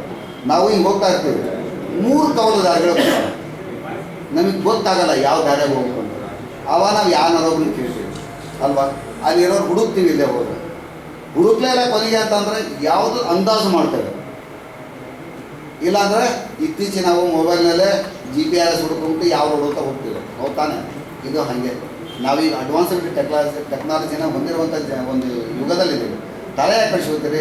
ನಾವೀಗ ಏನು ಹೇಳಿದ್ವಿ ನಿಮಗೆ, ಜಸ್ಟ್ ನೋಡಿ ಇದು ಈ ದಾರಿ ಹೀಗೆ ಹೋಗುತ್ತೆ ರಾಣೆಬೆನ್ನೂರಿಗೆ ಅಂದರೆ ಅಲ್ಲಿ ಬರುವಂಥ ಕೆಲವು ಮಾರ್ಗಸೂಚಿಗಳು ಇರ್ತಾವೆ, ನೋಡ್ಕೊಂಡು ಹೋಗ್ಬೋದು. ಈಗ ಉದಾಹರಣೆ ನನಗೆ ಗೊತ್ತಿರೋ ಭದ್ರಾವತಿ ನಾನು ಫಸ್ಟ್ ಟೈಮ್ ಬಂದಿರೋದು, ನನ್ನ ಲೈಫ್ನಲ್ಲೇ ಫಸ್ಟ್ ಟೈಮ್ ಇದು ನೋಡ್ಕೊತ ಬಂದೆ. ನಾನು ಹಿಂಗಾಶಿ ಎಲ್ಲೋ ಸುತ್ತೋಡ್ಕೊಂಬಂದೆ, ಎಲ್ಲೋ ಒಂದು ಕಡೆಗೆ ಹೋಗಿ ಹೋಗ್ಬಿಟ್ಟು ಹರಿಯಾಣ ದಾವಣಗೆರೆ ರೋಡಿಗೆ ವಾಪಸ್ ಮತ್ತೆ ಹಿಂಗೆ ಬಂದೆ.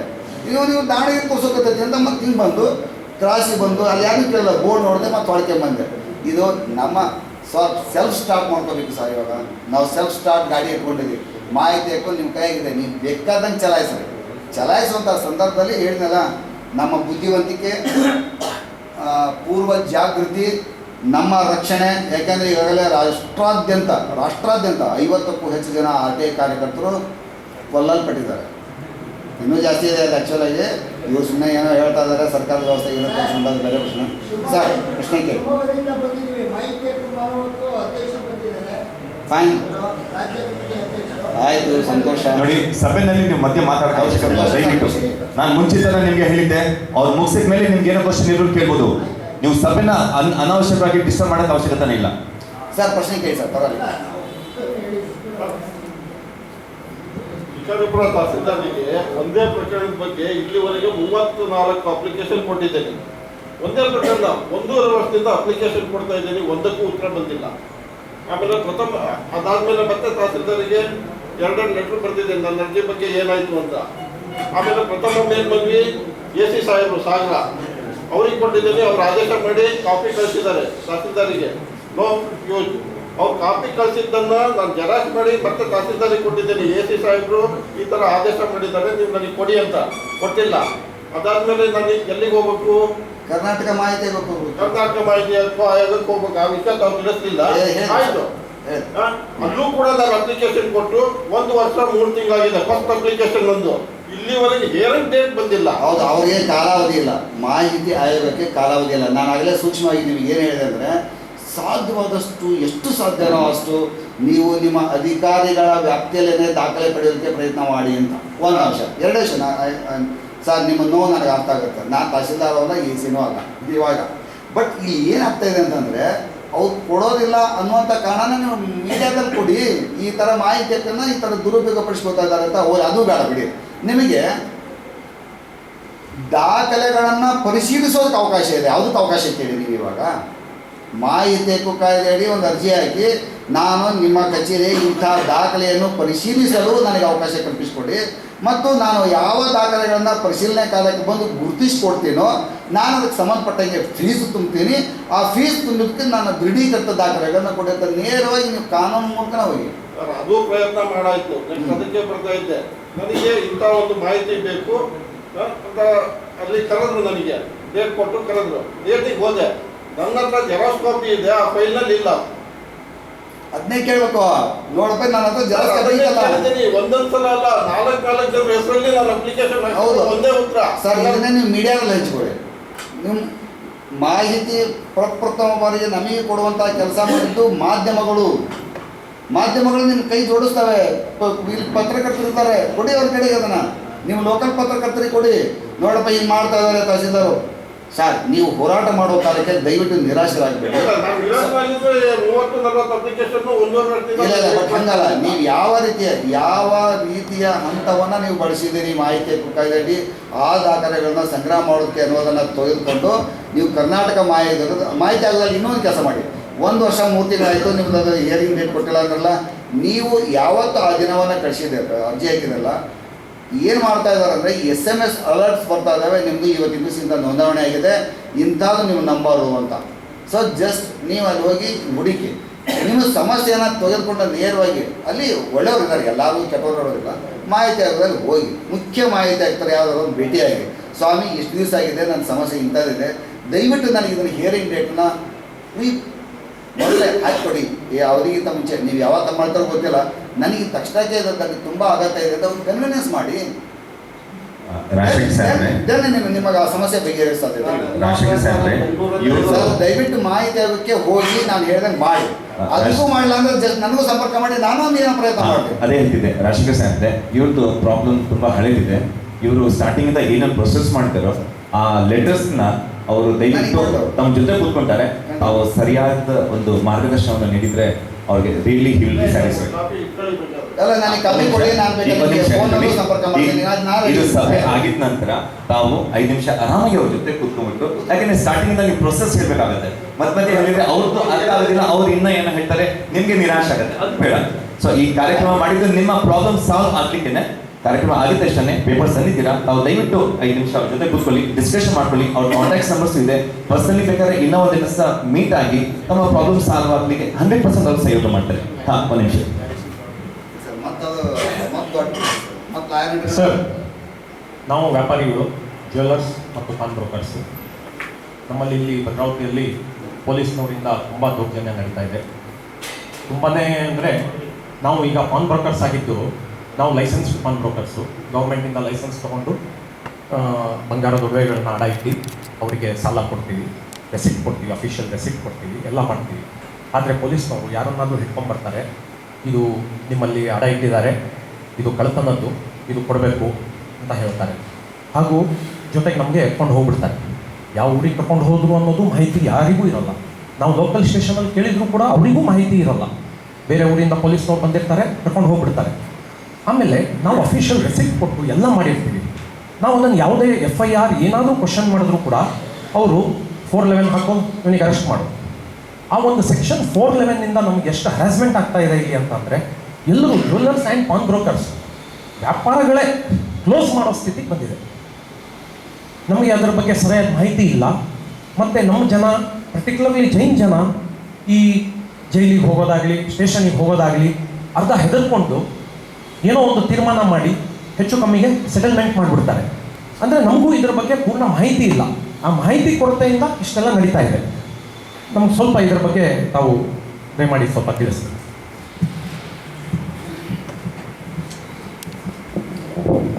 ನಾ ಯಾವಾಗ ಈ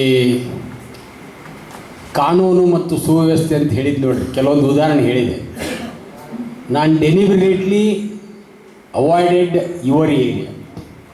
ಯಾಕಂದ್ರೆ ಇದು ಭದ್ರಾವತಿ ಸಮಸ್ಯೆ ಒಂದಲ್ಲ, ಇದು ಇಡೀ ರಾಜ್ಯದಾದ್ಯಂತ ಇರುವಂಥ ಸಮಸ್ಯೆ.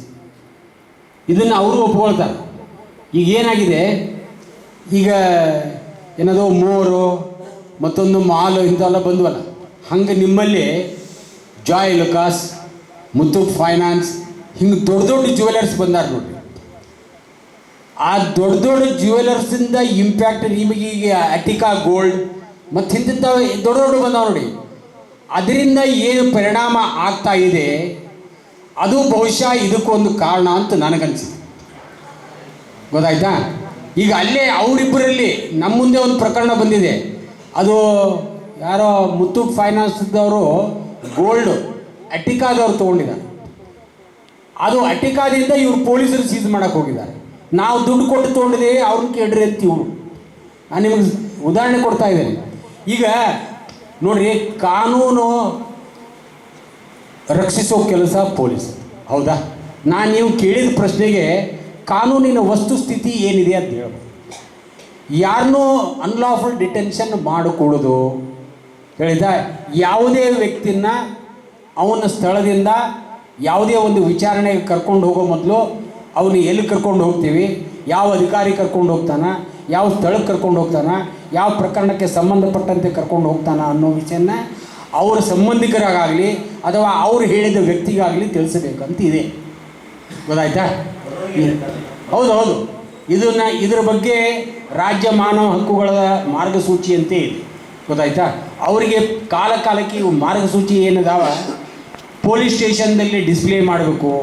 ಮತ್ತು ಅದಕ್ಕೆ ಈಗ ಇಂಟ್ರಾಗೇಷನ್ ಸೆಲ್ ಮಾಡಿ ಅಲ್ಲಿ CC ಕ್ಯಾಮರಾ ಇಡಬೇಕು. ಎವ್ರಿಥಿಂಗ್ ಶುಡ್ ಬಿ ರೆಕಾರ್ಡೆಡ್ ಅಂತಿದೆ. ಹೌದಾ? ಈಗ ಮನುಷ್ಯತ್ವ ಬೇಕ್ರಿ, ಮನುಷ್ಯ. ಈಗ ನೀವು ಕಾನೂನು ಬೇಕಾದಷ್ಟು ಮಾಡ್ಬೋದು. ಈಗ ನಾವು ನಮ್ಮ ಮಾರ್ಗಸೂಚಿಗಳನ್ನು ನೀವು ಯಾರು ಇಂಟ್ರಾಗೇಷನ್ ಮಾಡ್ತೀರಿ, ನೀವು ನೇಮ್ ಪ್ಲೇಟ್ ಇರಬೇಕು. ಮತ್ತು ನೀವು ಇಂಟ್ರಾಗೇಷನ್ ಕರ್ಕೊಂಡು ಹೋದ್ರೆ ಯಾವ ಪ್ರಕರಣಕ್ಕೆ ಸಂಬಂಧಪಟ್ಟಂತೆ ಕರ್ಕೊಂಡು ಹೋಗಿದ್ದೀರಿ ಅದನ್ನು ತಿಳಿಸ್ಬೇಕು. ಇವು ಎಲ್ಲ ಮಾರ್ಗಸೂಚಿ ಇದಾವೆ. ಆ ಮಾರ್ಗಸೂಚಿಗಳನ್ನು ಎಲ್ಲ ಸ್ಥಳಗಳಲ್ಲಿ, ಎಲ್ಲ ಪೊಲೀಸ್ ಠಾಣೆಗಳಲ್ಲಿ ಡಿಸ್ಪ್ಲೇ ಮಾಡಬೇಕು ಅಂತೂ ಇದೆ. ಅವ್ರು ಏನು ಹೇಳ್ತಾರೆ ಗೊತ್ತಾ? ಅಲ್ಲ, ನಿಮ್ಗೆ ಅದನ್ನೇ ಹಿಂದೆ ನಿಮ್ಗೆ ಉದಾಹರಣೆ ಕೊಟ್ಟೆ. ಈಗ ನೀವು ಯಾರನ್ನೋ ಒಬ್ಬ ನೆಕ್ಸ್ಟ್ ಅನ್ಲಾಫುಲ್ ಡಿಟೆನ್ಷನ್ ಅಂದ್ರೆ ಮನೆಯಿಂದ ಕರ್ಕೊಂಡು ಹೋಗಿ ಒಂದು ದಿವಸ ಆಗಿರ್ತದೆ. ಸಾಮಾನ್ಯವಾಗಿ ಒಂದು ದಿವಸ ಆಗಿರ್ತದೆ, ಎಲ್ಲ ಪ್ರಕರಣಗಳಲ್ಲಿ ಒಂದು ದಿವಸ ಆಗಿರ್ತದೆ. ಆವಾಗ ನಮಗೆ ಇಮೇಲ್ ಮೂಲಕ ಒಂದು ಮಾಹಿತಿ ಬರ್ತದೆ, ಅನ್ಲಾಫುಲಿ ಡಿಟೆನ್ಷನ್ ಐಸಾ ಈ ಛೋಕರಿ ಕೊಲೆಗೆ ಈಸ್ ಡಿಟೇನ್ಡ್, ಯು ಪ್ಲೀಸ್ ಹೆಲ್ಪ್ ಅಂತೇಳಿ ಇಮಿಡಿಯೇಟ್ಲಿ ಅದ್ರ ಮೇಲೆ ನಾವು ಕೇಸ್ ಬುಕ್ ಮಾಡಿ, ಬೆಂಗಳೂರದ್ದೇ ಆಗಿದ್ರೆ ನಮ್ಮ ಪೊಲೀಸರೇ ಹೋಗ್ತಾರೆ. ಗೊತ್ತಾಯ್ತಾ? ನಮ್ಮಲ್ಲಿ investigation wing headed by IG ಒಂದು ಪೊಲೀಸ್ ವಿಂಗ್ ಇದೆ. ಆ ಪೊಲೀಸರಿಗೆ ನಾವು ಕೂಡಲೇ it should be immediately taken up for enquiry and report by our IG ಅಂತೇಳಿ ಹೇಳಿ ಅವನು ನಾನು ಮಾಡೋ ಪ್ರೊಸೀಜರ್ ಹೇಳ್ತೀನಿ. ವೈಯಕ್ತಿಕ DSPನ ಕರೆಸಿ ನೀವು ಕೂಡಲೇ ಈ ಕಂಪ್ಲೇನೆಂಟ್ ಏನಿದ್ದಾರೆ ಅವ್ರಿಗೆ ಹೋಗಿ ಕಾಂಟ್ಯಾಕ್ಟ್ ಮಾಡಿ ಇಮಿಡಿಯೇಟ್ಲಿ ಸ್ಥಳಕ್ಕೆ ಹೋಗ್ಬೇಕು ಅಂತ ಅವರು ಹೋಗ್ತಾರೆ. ಆದರೆ ಹೋದರೆ ಅವ್ರು ಏನು ಮಾಡ್ತಾರೆ, ಅವರು ಮಾಡೋ ವಿಧಾನ ಇಲ್ಲ, ಇಂಥ ಒಂದು ಥೆಫ್ಟ್ ಕೇಸಿಗೆ ವಿಚಾರಣೆ ಕರ್ಕೊಂಡ್ಬಂದೇವಿ, ನಾವು FIR ಮಾಡೋರದೇವಿ, ನಾವು ಈಗ ಒಂದು ಅವ್ರಿಗೆ ಹಿಡ್ಕೊಂಡು ಬಂದು 1 ಗಂಟೆ ಆಯಿತು, ಇನ್ನೊಂದು ನಮಗೆ 24 hours ಟೈಮ್ ಇದೆ, ಪ್ರೊಡ್ಯೂಸ್ ಮಾಡ್ತೀವಿ ಅಂತ. ಗೊತ್ತಾಯ್ತಾ? ಒಂದೊಂದು ಪ್ರಕರಣದಲ್ಲಿ ಇಲ್ಲ ಬರೀ ವಿಚಾರಣೆಗೆ ಕರ್ಕೊಂಡು ಬಂದೇವಿ, ಅವ್ರದ್ದು ಏನು ಕಂಡು ಬಂದಿಲ್ಲ, ಅವ್ರನ್ನ ಈಗ ಬಿಡ್ತೇವೆ ಅಂತ ಬಿಡುತ್ತ. ಈಗ ಆ ಮನುಷ್ಯ ಯಾವ ಕರ್ಕೊಂಡು ಹೋಗ್ತಾನ ಅವನಿಗೆ ಈ ತನ್ನ ಕರ್ತವ್ಯದ ನಿಷ್ಠೆ ಇರದೆ ಹೋದರೆ ಏನು ಮಾಡ್ತೀವಿ? ಈಗ ನೀವು ಯಾವುದೋ ಒಂದು ಥೆಫ್ಟ್ ಕೇಸ್ ಬುಕ್ ಆಗಿರ್ತದೆ, ಆ ಪ್ರಕರಣಕ್ಕೆ ಸಂಬಂಧಪಟ್ಟಂತೆಯೇ ನಿಮ್ಮನ್ನು ಕರ್ಕೊಂಡು ಹೋಗಿರ್ತಾರೆ, ಆ ಪ್ರಕರಣದ ದಾಖಲೆಗಳು ಇರ್ತಾವೆ, ನೀವು ತೊಗೊಂಡಿರೋದಿಲ್ಲ, ಗೊತ್ತಿದೆ ನಮ್ಗೆ. ಭಾಳಷ್ಟು ಪ್ರಕರಣಗಳಲ್ಲಿ ಅದು ಇನ್ವಾಲ್ವ್ ಆಗಿರೋದಿಲ್ಲ. ಅವ್ರದ್ದು ಮೋಡಸ್ ಆಪರೆಂಡಿ ಏನಂದರೆ ಹ್ಯಾಬಿಚುವಲ್ ಅಫೆಂಡರ್ ಕರ್ಕೊಂಡ್ಬರ್ತಾರೆ, ಆ ಹ್ಯಾಬಿಚುವಲ್ ಅಫೆಂಡರ್ ಇವ್ರ ಅಂಗಡಿಯಾಗ 4 ಬೆಳೆ ಮಾರೇನು ಅಂತ ಹೇಳ್ತಾರೆ. ಹೌದಾ? ಸಾಮಾನ್ಯವಾಗಿ ನಡೆಯುವಂಥದ್ದು. ಆ ಹ್ಯಾಬಿಚುವಲ್ ಅಫೆಂಡರ್ಗೆ ಆ ಪೊಲೀಸರಿಗೆ ಕಾಂಟ್ಯಾಕ್ಟ್ ಇರ್ತೈತಿ. ನಾಳೆ ಅವ ಒಪ್ಕೊಂಡ್ರೆ ಭಾಳ ಅಂದ್ರೆ 3 ತಿಂಗಳು ಸಜಾ ಆಗಿ ಅವ್ನು ಹೊರಗೆ ಬರ್ತಾನೆ, ಈ ಪೊಲೀಸರಿಗೆ ಅವ್ರಿಗೆ ಕಾಂಟ್ಯಾಕ್ಟ್. ನಾನು ಅದನ್ನೇ ಹೇಳಾಕತ್ತೀನಿ ರೀ. ನಾ ಹೇಳೋದನ್ನ ನೀವು ಹೇಳ್ತಾ ಇದ್ದೀನಿ. ನಾ ಹೇಳೋದನ್ನ ಈಗ ನಾನು ಔಟ್ ಆಫ್ ಅನುಭವ ನಾ ಇದನ್ನು ಯಾಕೆ ಡೆಲಿಬ್ರೇಟ್ಲಿ ಅವಾಯ್ಡ್ ಮಾಡಿದೆ ಅಂದರೆ, ರಾಜ್ಯದ ತುಂಬ ಈ ಸಮಸ್ಯೆ. ನಾವು ಪ್ರತಿ ಸಲ ಮಾಡಿದಾಗೆಲ್ಲ ಅದಕ್ಕೊಂದು ಆರ್ಟಿಕಲ್ ಬಂತು, ಲೀಗಲೈಸಿಂಗ್ ದಿ ಇನ್ಲೀಗಲ್ ಆ್ಯಕ್ಟ್ಸ್ ಅಂತ. ಈಗೆಲ್ಲ ನಾವು ಮಾಡಿದ್ದು ಇಲ್ಲಿಗಲು. ಒಂದು ಲೀಗಲ್ ಏನು ಮಾಡ್ತಾರೆ, ಒಂದು FIR ನಿಮ್ಮ ಹೆಸರು ಹಾಕಿ ನಿಮ್ಮನ್ನು ಸಂಬಂಧಪಟ್ಟ ನ್ಯಾಯಾಲಯಕ್ಕೆ ಹಾಜರುಪಡ್ತಾರೆ. ಭಾಳ ಕೇಸ್ನಲ್ಲಿ ಅವರು 24 hours ಆರೋಪಿನ ಹಿಡ್ಕೊಂಡು ಹೋಗಿದ್ರೆ, ಅಂದರೆ ವಿಚಾರಣೆಗೆ ಹಿಡ್ಕೊಂಡು ಹೋಗಿದ್ರೆ ನ್ಯಾಯಾಲಯದ ಮುಂದೆ ಹಾಜರು ಮಾಡ್ಬೇಕಂತಿದೆ, ಅದನ್ನೂ ಮಾಡೋದಿಲ್ಲ. ನಾವು ಹೋದ ತಕ್ಷಣ ನಮ್ಮಿಂದ ಏನೋ ಒಂದು ಫ್ಯಾಕ್ಸ್ ಹೋದ ತಕ್ಷಣ ಅಥವಾ ಇಮೇಲ್ ಹೋದ ತಕ್ಷಣ ಕನ್ಸರ್ನ್ SP ಪೊಲೀಸ್ ಕಮಿಷನರ್ ಅವ್ರು ಕಾಂಟ್ಯಾಕ್ಟ್ ಮಾಡಿದ ಕೂಡಲೇ ಅಟ್ಲೀಸ್ಟ್ ಕೋರ್ಟ್ ಮುಂದೆ ಹಾಜರು ಮಾಡ್ತಾರೆ. ಸೊ ಅದಕ್ಕೆ ನಮಗೇನಪ್ಪ ಅಂದರೆ, ನೀವೆಲ್ಲ ಒಂದು ಸಂಘಟಿತರವಾಗಿ ಈ ಮಟ್ಟದಲ್ಲಿ ಪೊಲೀಸ್ ಅಧಿಕಾರಿಗಳ ಜೊತೆ ಒಂದು ಇಂಟ್ರ್ಯಾಕ್ಷನ್ ಇಟ್ಕೊಬೇಕು. ಇಂಟ್ರ್ಯಾಕ್ಷನ್ ಇಟ್ಕೊಂಡು ನೀವು ಬೇಕಾದ್ರೆ ಆವಾಗ ನಮ್ಮನ್ನು ಕರೀರಿ, ಹೇಳ್ತಾ I will participate in that. ಯಾಕಂದರೆ ಈಗ ಅನುಷ್ಠಾನಗೊಳಿಸೋ ವ್ಯಕ್ತಿನೇ ಅವ ಬೇರೆನೇ ಇದ್ದರೆ ಹೊಲ ಬೇರೆ ಏನು ಮಾಡ್ತೀರಿ ಹೇಳಿ? ಆ ಪರಿಸ್ಥಿತಿ ಆಗೈತೆ. ನಾನು ಇದನ್ನು ಈ ವಿಷಯ ಪರ್ಟಿಕ್ಯುಲರಾಗಿ ಯಾಕೆ ಹೇಳಿಲ್ಲ ಅಂದರೆ, ಅದು ನನಗೆ ಗೊತ್ತಿದೆ, ದಿವಸ ನಡೆಯೋದೇ ಇದು. ನೀವು ಇನ್ನೂ you are fortunate. It is less in Bhadravati, it is less in all district except Bengaluru. Bengaluru ಒಳಗೆ ದಿನನಿತ್ಯ ಒಂದು 10 ಕಂಪ್ಲೇಂಟ್ ಬಂದರೆ, ಬೆಂಗಳೂರಿಂದ 10 ಕಂಪ್ಲೇಂಟ್ ಬಂದರೆ 5 ರಿಂದ 6 ಜ್ಯುವೆಲರ್ಸ್ ಬರುತ್ತೆ. ಅದು ಯಾಕಾಗಿದೆ ಅಂದರೆ, ಇವೆಲ್ಲ ದೊಡ್ಡ ದೊಡ್ಡ ಬಂದು ನೋಡ್ರಿ, ಇವು ಜಾಯಲ್ ಕಾಸು, ಜೂವಲ್ ಕಾಸು, ಮುತ್ತೂಟ್ ಫೈನಾನ್ಸ್, ಅವರು ವ್ಯವಹಾರ ದೊಡ್ಡ ಮಟ್ಟದಲ್ಲಿ ಇರ್ತದೆ. ಹೇಳ್ತಾ ಅಲ್ಲಿಯೋ ಇಂಥವ ಮೇಲೆ ದೊಡ್ಡವರಾಗಿರ್ತಾರೆ ಅವರು, ಅವರೇನು ಸಾಚ ಅಂತ ಹೇಳೋದಿಲ್ಲ. ನಾನು ಹೇಳ್ತಾ ನನ್ನಲ್ಲೇ ಒಂದು ಉದಾಹರಣೆ ಇದೆ, ಆದರೆ ಅದನ್ನ ಏನು ಮಾಡೋಕ್ಕೆ ಬರೋದಿಲ್ಲ. ಒಬ್ಬನಿಗೆ ಹಂಗೆ ನಿಮ್ಮ ಪೈಕಿನ ಒಬ್ಬರು ಹಂಗೆ ಅವ್ನು ಭಾಳ ದೊಡ್ಡ ವ್ಯಕ್ತಿ ಆಗ್ಯಾನ, ಅವ್ನಿಗೇನು ಹಿಡಿಯಕ್ಕೆ ಬರೋದಿಲ್ಲ. ಅವನಿಗೆ ಏನೋ ಇದ್ದಷ್ಟು 1 kg ಅಥವಾ ಅರ್ಧ kg ಇದನ್ನು ಕೊಟ್ಟು ಆರ್ನಮೆಂಟ್ ಮಾಡಿಸ್ಕೊಳ್ಳೋಕೆ ವಾಪಸ್ ತೊಗೊಂಡು ಇದನ್ನೆಲ್ಲ ಮಾಡ್ತಿದ್ದೆ.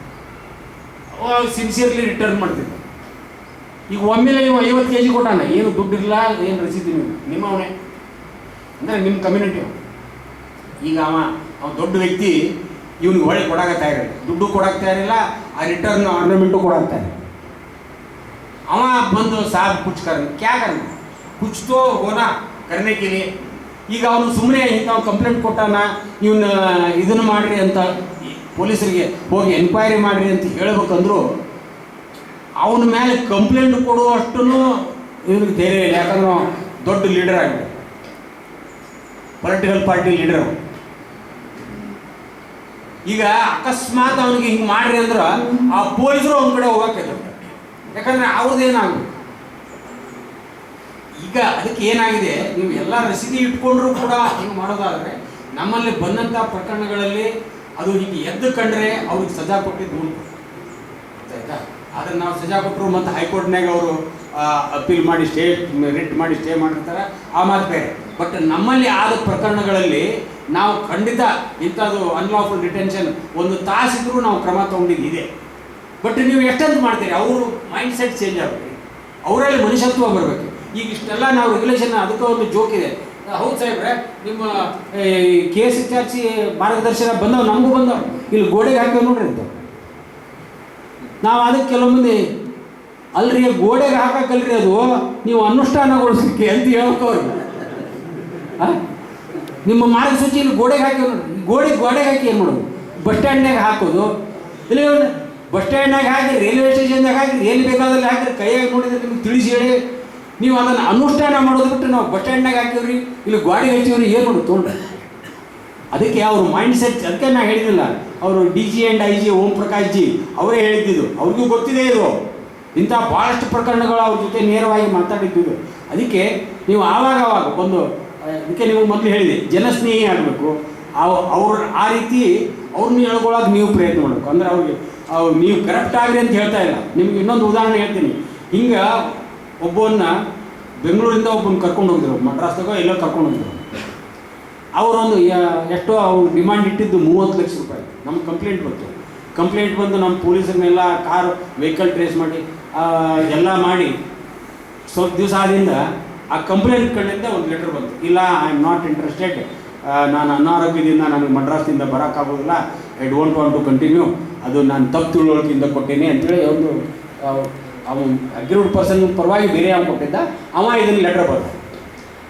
ನಾನು ಅಷ್ಟಕ್ಕೆ ಬಿಡಲಿಲ್ಲ, ಯಾಕಂದ್ರೆ ಅಗ್ರೀಡ್ ಪರ್ಸನ್ ಬೇರೆ, ಅವನ ಪರವಾಗಿ ಕಂಪ್ಲೇಂಟ್ ಕೊಟ್ಟಿದ್ದ. ಈಗ ಕಂಪ್ಲೇಂಟ್ ಕೊಟ್ಟು ತಾನೇ ವಿಡ್ರಾ ಮಾಡ್ತಾ ಇದ್ದಾನೆ.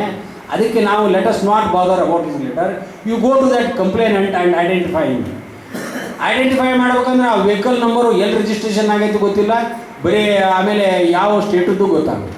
ಯಾಕಂದ್ರೆ we have to trace through that car, ಯಾರು ಕರ್ಕೊಂಡು ಹೋಗಿದ್ರು, ಎಲ್ಲಿ ಕರ್ಕೊಂಡು ಹೋಗಿದ್ರು. ಈಗ ನೀವು ಇಂಟ್ರಾಗೇಷನ್ದಲ್ಲಿ ನೀವು CC ಕ್ಯಾಮ್ರಾ ಇಡಬೇಕು.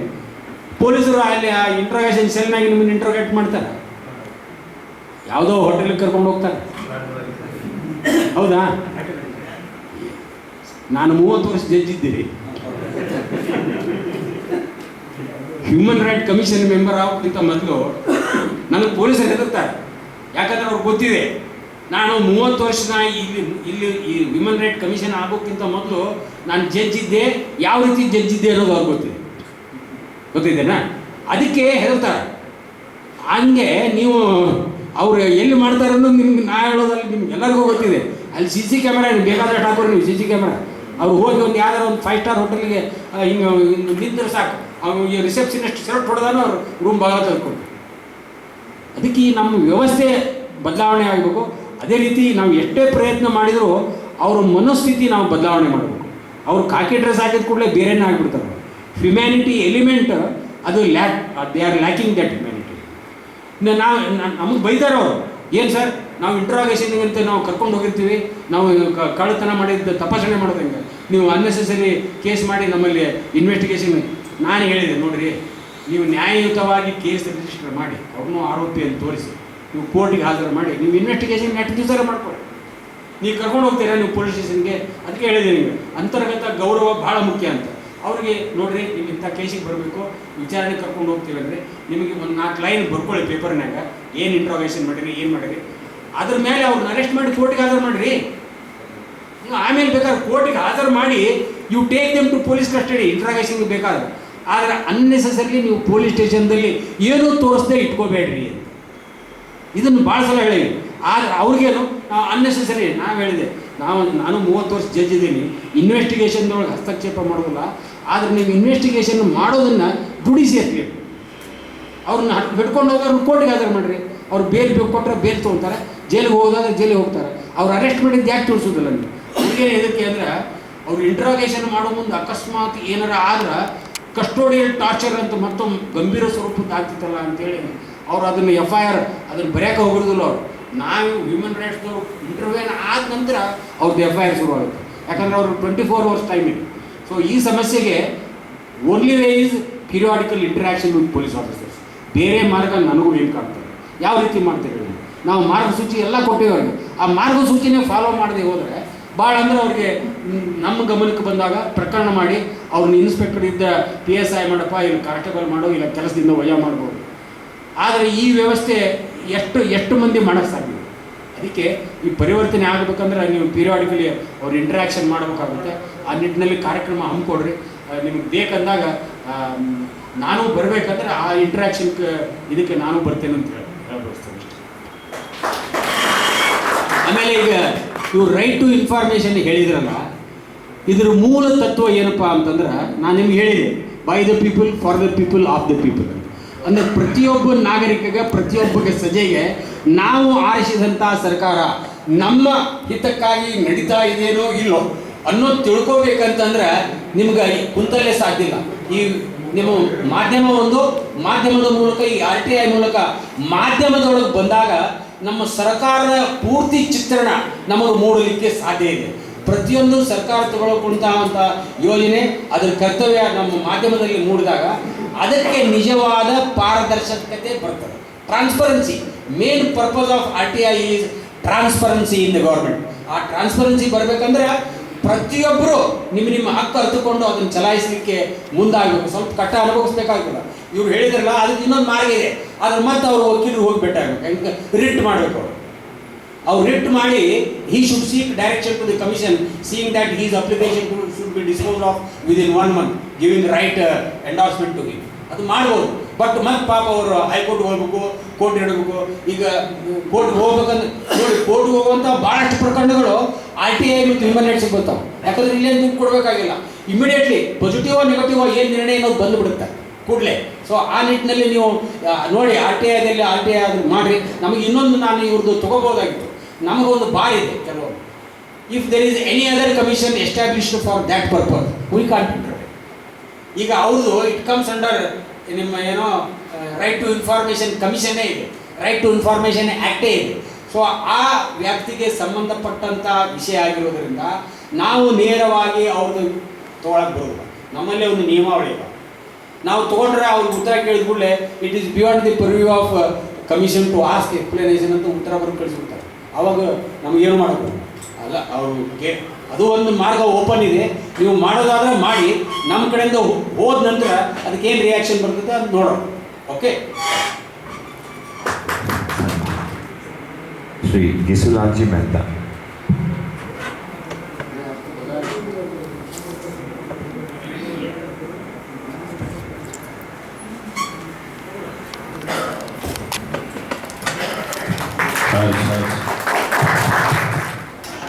धर्म ये कोई कानूनी नहीं है, अपना अधिकार है। बहुत अच्छी बात आपने बताई। मातृभाषा जन्म से प्राप्त होती है। अंग्रेजी भाषा के लिए उन्होंने कहा कि अंग्रेजी भाषा में और मातृभाषा में बहुत फर्क होता है। जब इन्होंने कन्नड़ा में बोलना स्टार्ट किया तो ऐसा लगा इनको कि मैं अपनी भाषा में बोल रहा हूँ। मातृभाषा ये भी अपना अधिकार है। अपने अधिकार के अंदर भाषा भी आती है, अपने अधिकार में संस्कार भी आते हैं, अपने अधिकार के अंदर सज्जनता भी आती है, सब अधिकार आते हैं। जब तकलीफ आती है तो तकलीफ के अंदर में एक होता है मन के अंदर कि इसका रास्ता क्या है, कुछ न कुछ रास्ता होना चाहिए। समाज के अंदर तकलीफ आ रही है। मैं भद्रावती में जब से आया हूँ मैं भी यही सुन रहा था कि वहाँ पर 100 ग्राम लेके गए, 150 ग्राम लेके गए, 300 ग्राम मांग रहे, ये सब देख रहा हूँ। एक तो धंधा नहीं है, उसके अंदर जो मांगते हैं तो ऐसा हालत आ जाती है कि भद्रावती के अंदर में 150 घर थे, आज वो 60 पर पहुँच गए, 120 तक पहुँच गए। सभी धंधे वाले निकल रहे क्योंकि धंधा नहीं हो कहाँ करेंगे। और इसकी समस्या बहुत ही है, वर्तमान काल के अंदर समस्या है। इस समस्या के लिए हमने उपाय भी ऐसे किया कि आपको बताया जन आंदोलन। जब यहाँ पर हुआ तो ये पूरे गांव की मीटिंग की, 2 भाग्यशाली को उठा के ले गए थे पुलिस डिपार्टमेंट, क्योंकि वो भी लेके बिल बुक लेके गए। जब मुझे पता नहीं कि बिल बुक को लेने का अधिकार है या नहीं है, वो लेके गए और बोला कि हम देखने के ले गए और पकड़ के ले गए। 3 दिन को रखा वहाँ पर। लेकिन यहाँ पर हमने पूरे समाज को एकत्रित किया और समाज को एकत्रित करके सिर्फ दुकानें बंद रखी। उसका भी एक प्रभाव हुआ कि दुकान बंद होने से पूरा उनके पे असर अच्छी हुई और काम हुआ। लेकिन क्या है, हमारा समाज थोड़ा डरपोक समाज है। एक क्षत्रिय अभी डरपोक है, धंधा करना है, धंधे करने निकला है, वो सोचता है तो सेटलमेंट करो और निकल जाओ। सेटलमेंट करने रह जाते हैं। लेकिन मैं कहता हूँ और डरो नहीं। अगर हम नीति माने, अगर हमने माल लिया नहीं है चोरी का, फिर डरना क्यों? थोड़ी फाइट करो, कोर्ट में जाओ, कुछ भी करो, आखिर तो न्याय मिलता है। अभी जज सर बताया कि हमारे 90% ऐसे जज होते हैं जो न्याय देते हैं। न्याय देने में कहीं पीछे नहीं होते, न्याय देते। और आज भी भारत के अंदर आशा है कि न्याय तो मिलता ही है। बोले देर होती है लेकिन बात देर तो नहीं है, देर जरूर होती है, क्योंकि न्याय की प्रक्रिया ऐसी है, सब सबूतों को एकत्र करते करते सुनते सुनते न्याय देने का होता है। देर लगती है लेकिन वहाँ देर तो नहीं है। और उसके अंदर थोड़ी धीरज रखनी पड़ती है। थोड़ा सा आप हिम्मत करो, संगठित बनो, संगठित काम करना है। अभी बहुत सारे भद्रावती का काम बाकी है। अब एक काम बाकी है भद्रावती, कहता हूँ कि पूरे शिवमोगा डिस्ट्रिक्ट के जितने भी हमारे शिवमोगा डिस्ट्रिक्ट के जितने भी मिनिस्टर है उनके क्या करो, एक शिवमोगा डिस्ट्रिक्ट में हमारे 4 समाज के जो है उनका एक सम्मेलन करो, एक महासम्मेलन करने का है। बस अभी तारीख तो करीबन 15 के आसपास मैंने कही है, देखते हैं कार्तिक से 15 के आसपास एक तारीख में रखो। पूरे भद्रावती डिस्ट्रिक्ट के जितने भी हमारे जैन समाज है, या दिगंबर हो, श्वेतांबर हो, स्थानकवासी हो, तेरापंथी हो, और यहाँ के जितने मिनिस्टर है सबको बुलाकर काम करना है। इसके लिए एक मीटिंग करनी है और एक काम करना है। एक काम है ना, संगठित हुए बिना इस समय में कोई काम होना नहीं है। कलयुग के अंदर संगठन सबसे बड़ी ताकत है और संघ की ताकत बहुत रहती है। आज संघ के बारे में कहा कि जब मिलेंगे तो काम होगा। कई बार प्रॉब्लम आए, इन्होंने एक बोला है, जो कन्नड़ा मुझे मालूम पड़ती है मैं बोल नहीं सकता हूँ, मालूम पड़ती है लेकिन बोलने में तकलीफ हो जाती है। बहुत साल पहले कन्नड़ा छोड़ा था, 40 साल हो गए छोड़ करके, दावनगिरी छोड़ करके, और 40 साल में दीक्षा लेकर 35 साल हो गए। पूरे भारत की परिक्रमा करते करते आए वापस, तभी कन्नड़ा भूल गए, लेकिन बचपन का याद है इसलिए बोलते तो मालूम पड़ जाता है। कन्नड़ा बहुत अच्छी भाषा है, प्यारी भाषा है, और बचपन में कन्नड़ा बोलते थे और सुनते लगा कि वापस मैं सुन रहा हूँ। कई दिनों के बाद कन्नड़ा बराबर सुन रहा हूँ। कन्नड़ा के अंदर उन्होंने बहुत अच्छी बताई, कई चीज़ें मैं नोट भी की है कि आज है ना वास्तव में समाज के अंदर बहुत समस्या है, समाज की समस्या है, लेकिन भारत के संविधान बनाने वालों ने वो समस्या का समाधान भी निकाला था। उनको ये पता था भविष्य में क्या होगा, तभी इन्होंने सभी ये अधिकार बनाए, लेकिन उसको अपनी माहिती नहीं होने से हम लोग भटक जाते हैं। आज मैं अधिकार उनको समझाया। आज आप दूर से आए, संघ की नियंत्रित है, बेंगलोर समाज युवा बेंगलोर से और भद्रावती से सबने मिलकर के यह प्रयत्न किया। इन प्रयत्न के लिए मैं उनको धन्यवाद देता हूँ। साहेब जी, आपके विचार संसार छोड़ने के बाद में भी आप संसार में रहते हुए जो हमारे जैन धर्म के अनुयायी हैं उनकी पीड़ा जो समझ रहे आप और उनके लिए और कुछ करने की जो आशा व्यक्त की है, सचमुच वंदनीय आप गुरुवर जी, वंदनीय। और मैं अपने जैन समाज यूथ बेंगलुरु मैं आपको छोटा सा एक लाइन में कहना चाहता हूँ। हमारी संस्था कहीं अनेक लॉ प्रोग्राम, आई कैम्प्स, और आपको पता होगा CID डिपार्टमेंट के लिए हम लोगों ने साइबर क्राइम का एक सेमिनार हम लोग ऑर्गेनाइज किए थे। हमारी टीम ऐसी है और गुरु भगवतों का आशीर्वाद है और हमारे जज साहब, हमारे राजशेखर साहब जैसे व्यक्ति हमें कभी भी आधी रात में भी हमें सहयोग देते हैं। इनकी एक प्रेरणा ही है जो मतलब ऐसे सब्जेक्ट्स हम अपने भाइयों तक, हमारे कर्नाटक के, भारत के वासियों तक हम पहुंचाने में एक छोटा सा सेवा कर रहे हैं। और हमारी संस्था में कोई प्रेसिडेंट सेक्रेटरी नहीं है, सब इक्वल है। और यहाँ पे जब भी यहाँ के हमारे समाज के पदाधिकारियों से मैंने बात की थी 2-3 बार इस सेमिनार ऑर्गेनाइज करने के लिए, सचमुच उन्होंने भी काफ़ी इंटरेस्ट बताया।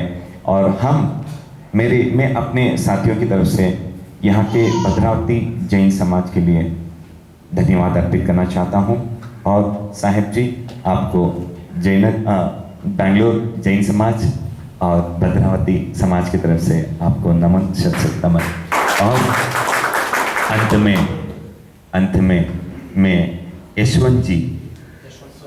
जसवंत जी से निवेदन करता हूँ, कृपया आप मंच पर पधारें और समापन का कार्यक्रम आगे बढ़ाएं।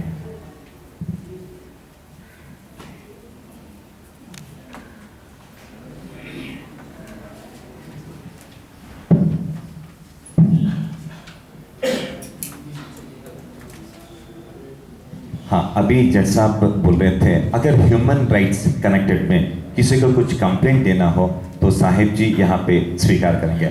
ಇಲ್ಲಿ ಯಾರಿಗಾದ್ರೂ ಹ್ಯೂಮನ್ ರೈಟ್ಸ್ ಕನೆಕ್ಟೆಡ್ನಲ್ಲಿ ಯಾವುದೇ ಥರದ್ದು ಕಂಪ್ಲೇಂಟ್ ಕೊಡಬೇಕಂದ್ರೆ ಸಾಹೇಬರು ಇಲ್ಲಿ ಬಂದಿದ್ದಾರೆ, ನೀವು ಬೆಂಗಳೂರು ಬರೋಕ್ಕಿಂತ ಇಲ್ಲೇ ಇವರಿಗೆ ಕಂಪ್ಲೇಂಟ್ ಕೊಟ್ಬಿಟ್ರು ನಮ್ಮ ಸಾಹೇಬರು ಇಲ್ಲೇ ಸ್ವೀಕಾರ ಮಾಡ್ತಾರೆ.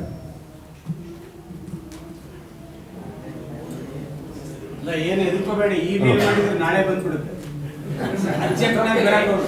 ಭದ್ರಾವತಿಯಲ್ಲಿ ಓವರ್ ಬ್ರಿಡ್ಜ್ ಮಾಡಕ್ ಶುರು ಮಾಡಿ 8 ವರ್ಷ ಆಯ್ತು. Even in spite finished work bus solve ಮಾಡ್ತಾ ಇಲ್ಲ. ಇದು ಬಹಳ ಜನಕ್ಕೆ ತೊಂದರೆ ಆಗಿದೆ sir. It's a human right. ಹೌದು, connected issue. You please write to me or float this idea in media, it will come. Directly ನೀವೇ ಬರೀರಿ, ಏನು ನೀವು ಬರಿಬಾರ್ದಂತ ಏನಿಲ್ಲ. ಸಾರ್ವಜನಿಕ ದೃಷ್ಟಿಯಿಂದ ಈ ರೀತಿ ಆಗ್ತಾ ಇದೆ ಅಂತೇಳಿ ಒಂದು ಲೆಟರ್ ಬರೀರಿ. ಅಲ್ಲ ಬರೆಯೋ ತ್ರಾಸ್ ತಗೋಬೇಕು. ತ್ರಾಸ ಏನಿಲ್ಲ, ಅಭ್ಯಾಸ ಇದ್ರೆ 4 ಲೈನ್ ಏನಿಲ್ಲ. 4 ವರ್ಷ ಆಯ್ತು ಹಿಂಗಾಗಿದೆ, ಹಿಂಗಾಗಿ ಸಾರ್ವಜನಿಕ ಸಂಪರ್ಕ ವ್ಯವಸ್ಥೆ ತುಂಬಾ ಹದಗೆಟ್ಟು ಹೋಗಿದೆ. ಬೇಗನೆ ಇದನ್ನ ಮುಗಿಸಾಕ ಇಲ್ಲಿ ಕಾರ್ಪೊರೇಷನ್ ಅಥಾರಿಟಿ ಹಾಗೆ ನಾವು will write to secretary urban development.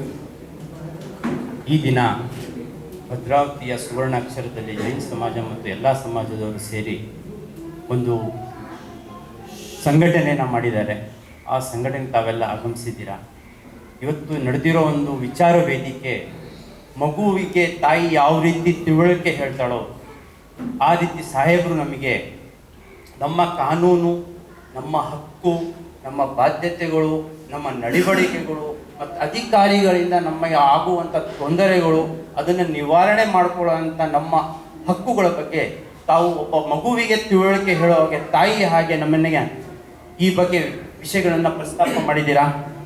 ಆದ್ದರಿಂದ ನಾನು ಫಸ್ಟ್ ನನ್ನ ವೈಯಕ್ತಿಕವಾಗಿ ನನ್ನ ಗುರುಗಳಂತ ಸ್ವೀಕಾರ ಮಾಡಿ ತಮಗೆ ನಮಸ್ಕಾರಗಳನ್ನು ಸಲ್ಲಿಸ್ತಾ ಇದ್ದೀನಿ. ಎರಡನೆಯದಾಗಿ ಸಾಹೇಬರು ನಮ್ಮ ಜೈನ ಸಂಘದ ವತಿಯಿಂದ ಭದ್ರಾವತಿಗೆ ತಮ್ಮ ಅಮೂಲ್ಯ ಸಮಯವನ್ನು ಕೊಡುಗೆಯಾಗಿ ಕೊಟ್ಟು ನಮ್ಮ ವಿಚಾರವನ್ನು ತಿಳಿಸಿ ನಮ್ಮನ್ನು ಧನ್ಯರಾಗಿ ಮಾಡಿರೋದಕ್ಕೆ ಜೈನ ಸಮಾಜದಿಂದ ಮತ್ತು ವರ್ತಕ ಬಾಂಧವರಿಂದ ಎಲ್ಲರಿಂದಲೂ ತಮಗೆ ಹಾರ್ದಿಕ ವಂದನಾರ್ಪಣೆಗಳು. ಮತ್ತು ಎರಡನೆಯದಾಗಿ ರಾಜಶೇಖರ್ ಸರ್ ಅವರು ನಮಗೆ ಹಕ್ಕು, RTI ಇದ್ರ ಬಗ್ಗೆ ನಮಗೆ ಗಂಧನೂ ಗೊತ್ತಿಲ್ಲ, ಗಾಳಿನೂ ಗೊತ್ತಿಲ್ಲ, ಏನು ಒಂದು ವಿಷಯನೇ ಗೊತ್ತಿಲ್ಲ ನಮಗೆ. RTI ಅಂದರೆ ಏನು ಅಂದರೆ ಕೆಲವೊಂದು ಸರಿ ನಮ್ಮ ಆತ್ಮೀಯರು ಸಂಪತ್ ಬಾಟೆ ಹೇಳ್ತಿದ್ರು RTI ಅಂತಿರೋ, ಇವನಿಗೇನು ಮಾಡೋ ಕೆಲಸ, ಸುಮ್ಮನೆ RTI ಹೇಳ್ತಾನೆ ಸುಮ್ಮನೆ ಆಗ್ಬಿಡ್ತಿದ್ವಿ. ಬಟ್ ಇವತ್ತು RTI ಇದೇನು, ಇದರಿಂದ ನಮಗೆ ಏನು ಅನುಕೂಲ ಆಗ್ತಾ ಇದೆ, ನಮಗಿದರಿಂದ ನಾವು ಏನು ಪಡ್ಕೋಬಹುದು ಅನ್ನೋದನ್ನು ತಾವು ಬಿಚ್ಚು ಮನಸ್ಸಿನಿಂದ, ಯಾವುದೇ ಮನಸ್ಸಿನ ನಿರ್ಲಿಪ್ತತೆ ಇಲ್ಲದೆ ಎಲ್ಲರಿಗೂ ತಿಳಿಸಿದ್ದೀರಾ. ಹಾಗಾಗ್ಬಿಟ್ಟು ಭದ್ರಾವತಿ ಜೈನ ಸಮಾಜದ ವತಿಯಿಂದ, ವರ್ತಕರ ವತಿಯಿಂದ ತಮಗೆ ಹಾರ್ದಿಕ ಧನ್ಯವಾದಗಳು, ವಂದನೆಗಳು. ಮತ್ತು ಇದರೊಂದಿಗೆ ಮುಂಚಿತವಾಗಿ ನಾನು ಗುರುಗಳಾದ ಹೀರಾ ವಿಜಯಿ ಮಾನಸ ಚರಣ ಕಮಲಗಳಿಗೆ ನಮಸ್ಕರಿಸುತ್ತಾ ಕ್ಷಮೆ ಕೇಳ್ತಾ ಇದ್ದೀನಿ, ಫಸ್ಟ್ ತಮ್ಮ ಪ್ರಸ್ತಾಪ ಮಾಡಲಿಲ್ಲ ಅಂತ. ಮೂರನೆಯದಾಗಿ ಭದ್ರಾವತಿ ಬೆಂಗಳೂರು ಜೈನ ಸಮಾಜದ ವತಿಯಿಂದ ಈ ಕಾರ್ಯಕ್ರಮವನ್ನು ಹಮ್ಮಿಕೊಂಡಿರುವ ಎರಡೂ ಸಮಾಜ, ಬೆಂಗಳೂರವರು ಮತ್ತು ಭದ್ರಾವತಿಯವರಿಗೆ ಹಾರ್ದಿಕ ಧನ್ಯವಾದಗಳು. ಇದರಲ್ಲಿ ಬೆಂಗಳೂರಿನಿಂದ ಬಂದಂಥ ವಿನೋದ್ಜಿ, ಇವರ ಕನ್ನಡ ಎಷ್ಟು ಅಚ್ಚುಕಟ್ಟಾಗಿದೆ, ಎಷ್ಟು ಸಿಹಿಯಾಗಿದೆ ಅಂದರೆ, ನಾನು ಇಲ್ಲಿವರೆಗೂ ಜೈನ ಸಮಾಜ ಮಾರ್ವಾಡಿಗಳಲ್ಲಿ ಜೈನ ಸಮಾಜದವರ ಕನ್ನಡನ ಇಷ್ಟು ಸ್ಪಷ್ಟವಾಗಿ, ಇಷ್ಟು ರೀತಿಯಿಂದ ಮೃದುವಾಗಿ ಮಾತಾಡ್ತಿರೋದು ಜೈನ ಬಾಂಧು ಇವರೊಬ್ಬರು ಅಂತ ನಾನು ತಿಳ್ಕೊಂಡಿದ್ದೆ. ಬಟ್ ಬೆಂಗಳೂರಲ್ಲಿ ಇಂಥ ಜನ ಇದ್ದಾರ ಅನ್ನೋದು ಇವತ್ತು ನನಗೆ ಗೊತ್ತಾಗ್ತಾ ಇದೆ. ಇವರಿಗೂ ನಾನು ಭದ್ರಾವತಿ ಜೈನ ಸಮಾಜದ ವತಿಯಿಂದ ವಂದನಾರ್ಪಣೆಗಳು ಮತ್ತು ಧನ್ಯವಾದಗಳನ್ನು ಅರ್ಪಿಸ್ತಾ ಇದ್ದೀನಿ. ಮತ್ತು ಇವರ ಜೊತೆಗೆ ಬಂದಿರುವಂಥ ಕಪೂರ್ಜಿ ಮತ್ತು ಮಾವರ್ಜಿ ಅವರಿಗೂ ಧನ್ಯವಾದಗಳು ಮತ್ತು ವಂದನಾರ್ಪಣೆಗಳನ್ನು ಹೇಳ್ತಾ ಇದ್ದೀನಿ. ಮತ್ತು ಆ ವೇದಿಕೆ ಮೇಲೆ ಆಸೀನರಾಗಿರುವಂಥ ನಮ್ಮ ಹಿರಿಯರು, ಜೈನ ಸಮಾಜದ ಮುಖಂಡರು ರತನ್ ಭೈ ಅವರಿಗೂ ಧನ್ಯವಾದಗಳನ್ನು, ವಂದನಾರ್ಪಣೆಗಳನ್ನು ಸಲ್ಲಿಸ್ತಾ ಇದ್ದೀನಿ. ಮತ್ತು ಇದರಲ್ಲಿ ಬೆಳಿಗ್ಗೆಯಿಂದ ಇಲ್ಲಿವರೆಗೂ ತಾವು ಕೂತ್ಕೊಂಡು ಕಾರ್ಯಕ್ರಮವನ್ನು ಅನುವಾಗಿ ನಡೆಸಿಕೊಟ್ಟಂಥ ಪ್ರೆಸ್ ಅವರಿಗೆ, ವಕೀಲ ವೃಂದವರಿಗೆ, ತಮ್ಮೆಲ್ಲರಿಗೂ, ಸಾರ್ವಜನಿಕರಿಗೆ, ಬಾಂಧವರಿಗೆ, ನನ್ನ ಆತ್ಮೀಯರಿಗೆ ಎಲ್ಲರಿಗೂ ಬಹಳ ಧನ್ಯವಾದಗಳನ್ನು ಮತ್ತು ವಂದನೆಗಳನ್ನು ಸಲ್ಲಿಸ್ತಾ ಇದ್ದೀನಿ. जय हिंद, जय भारत, जय कर्नाटक. भारत माता की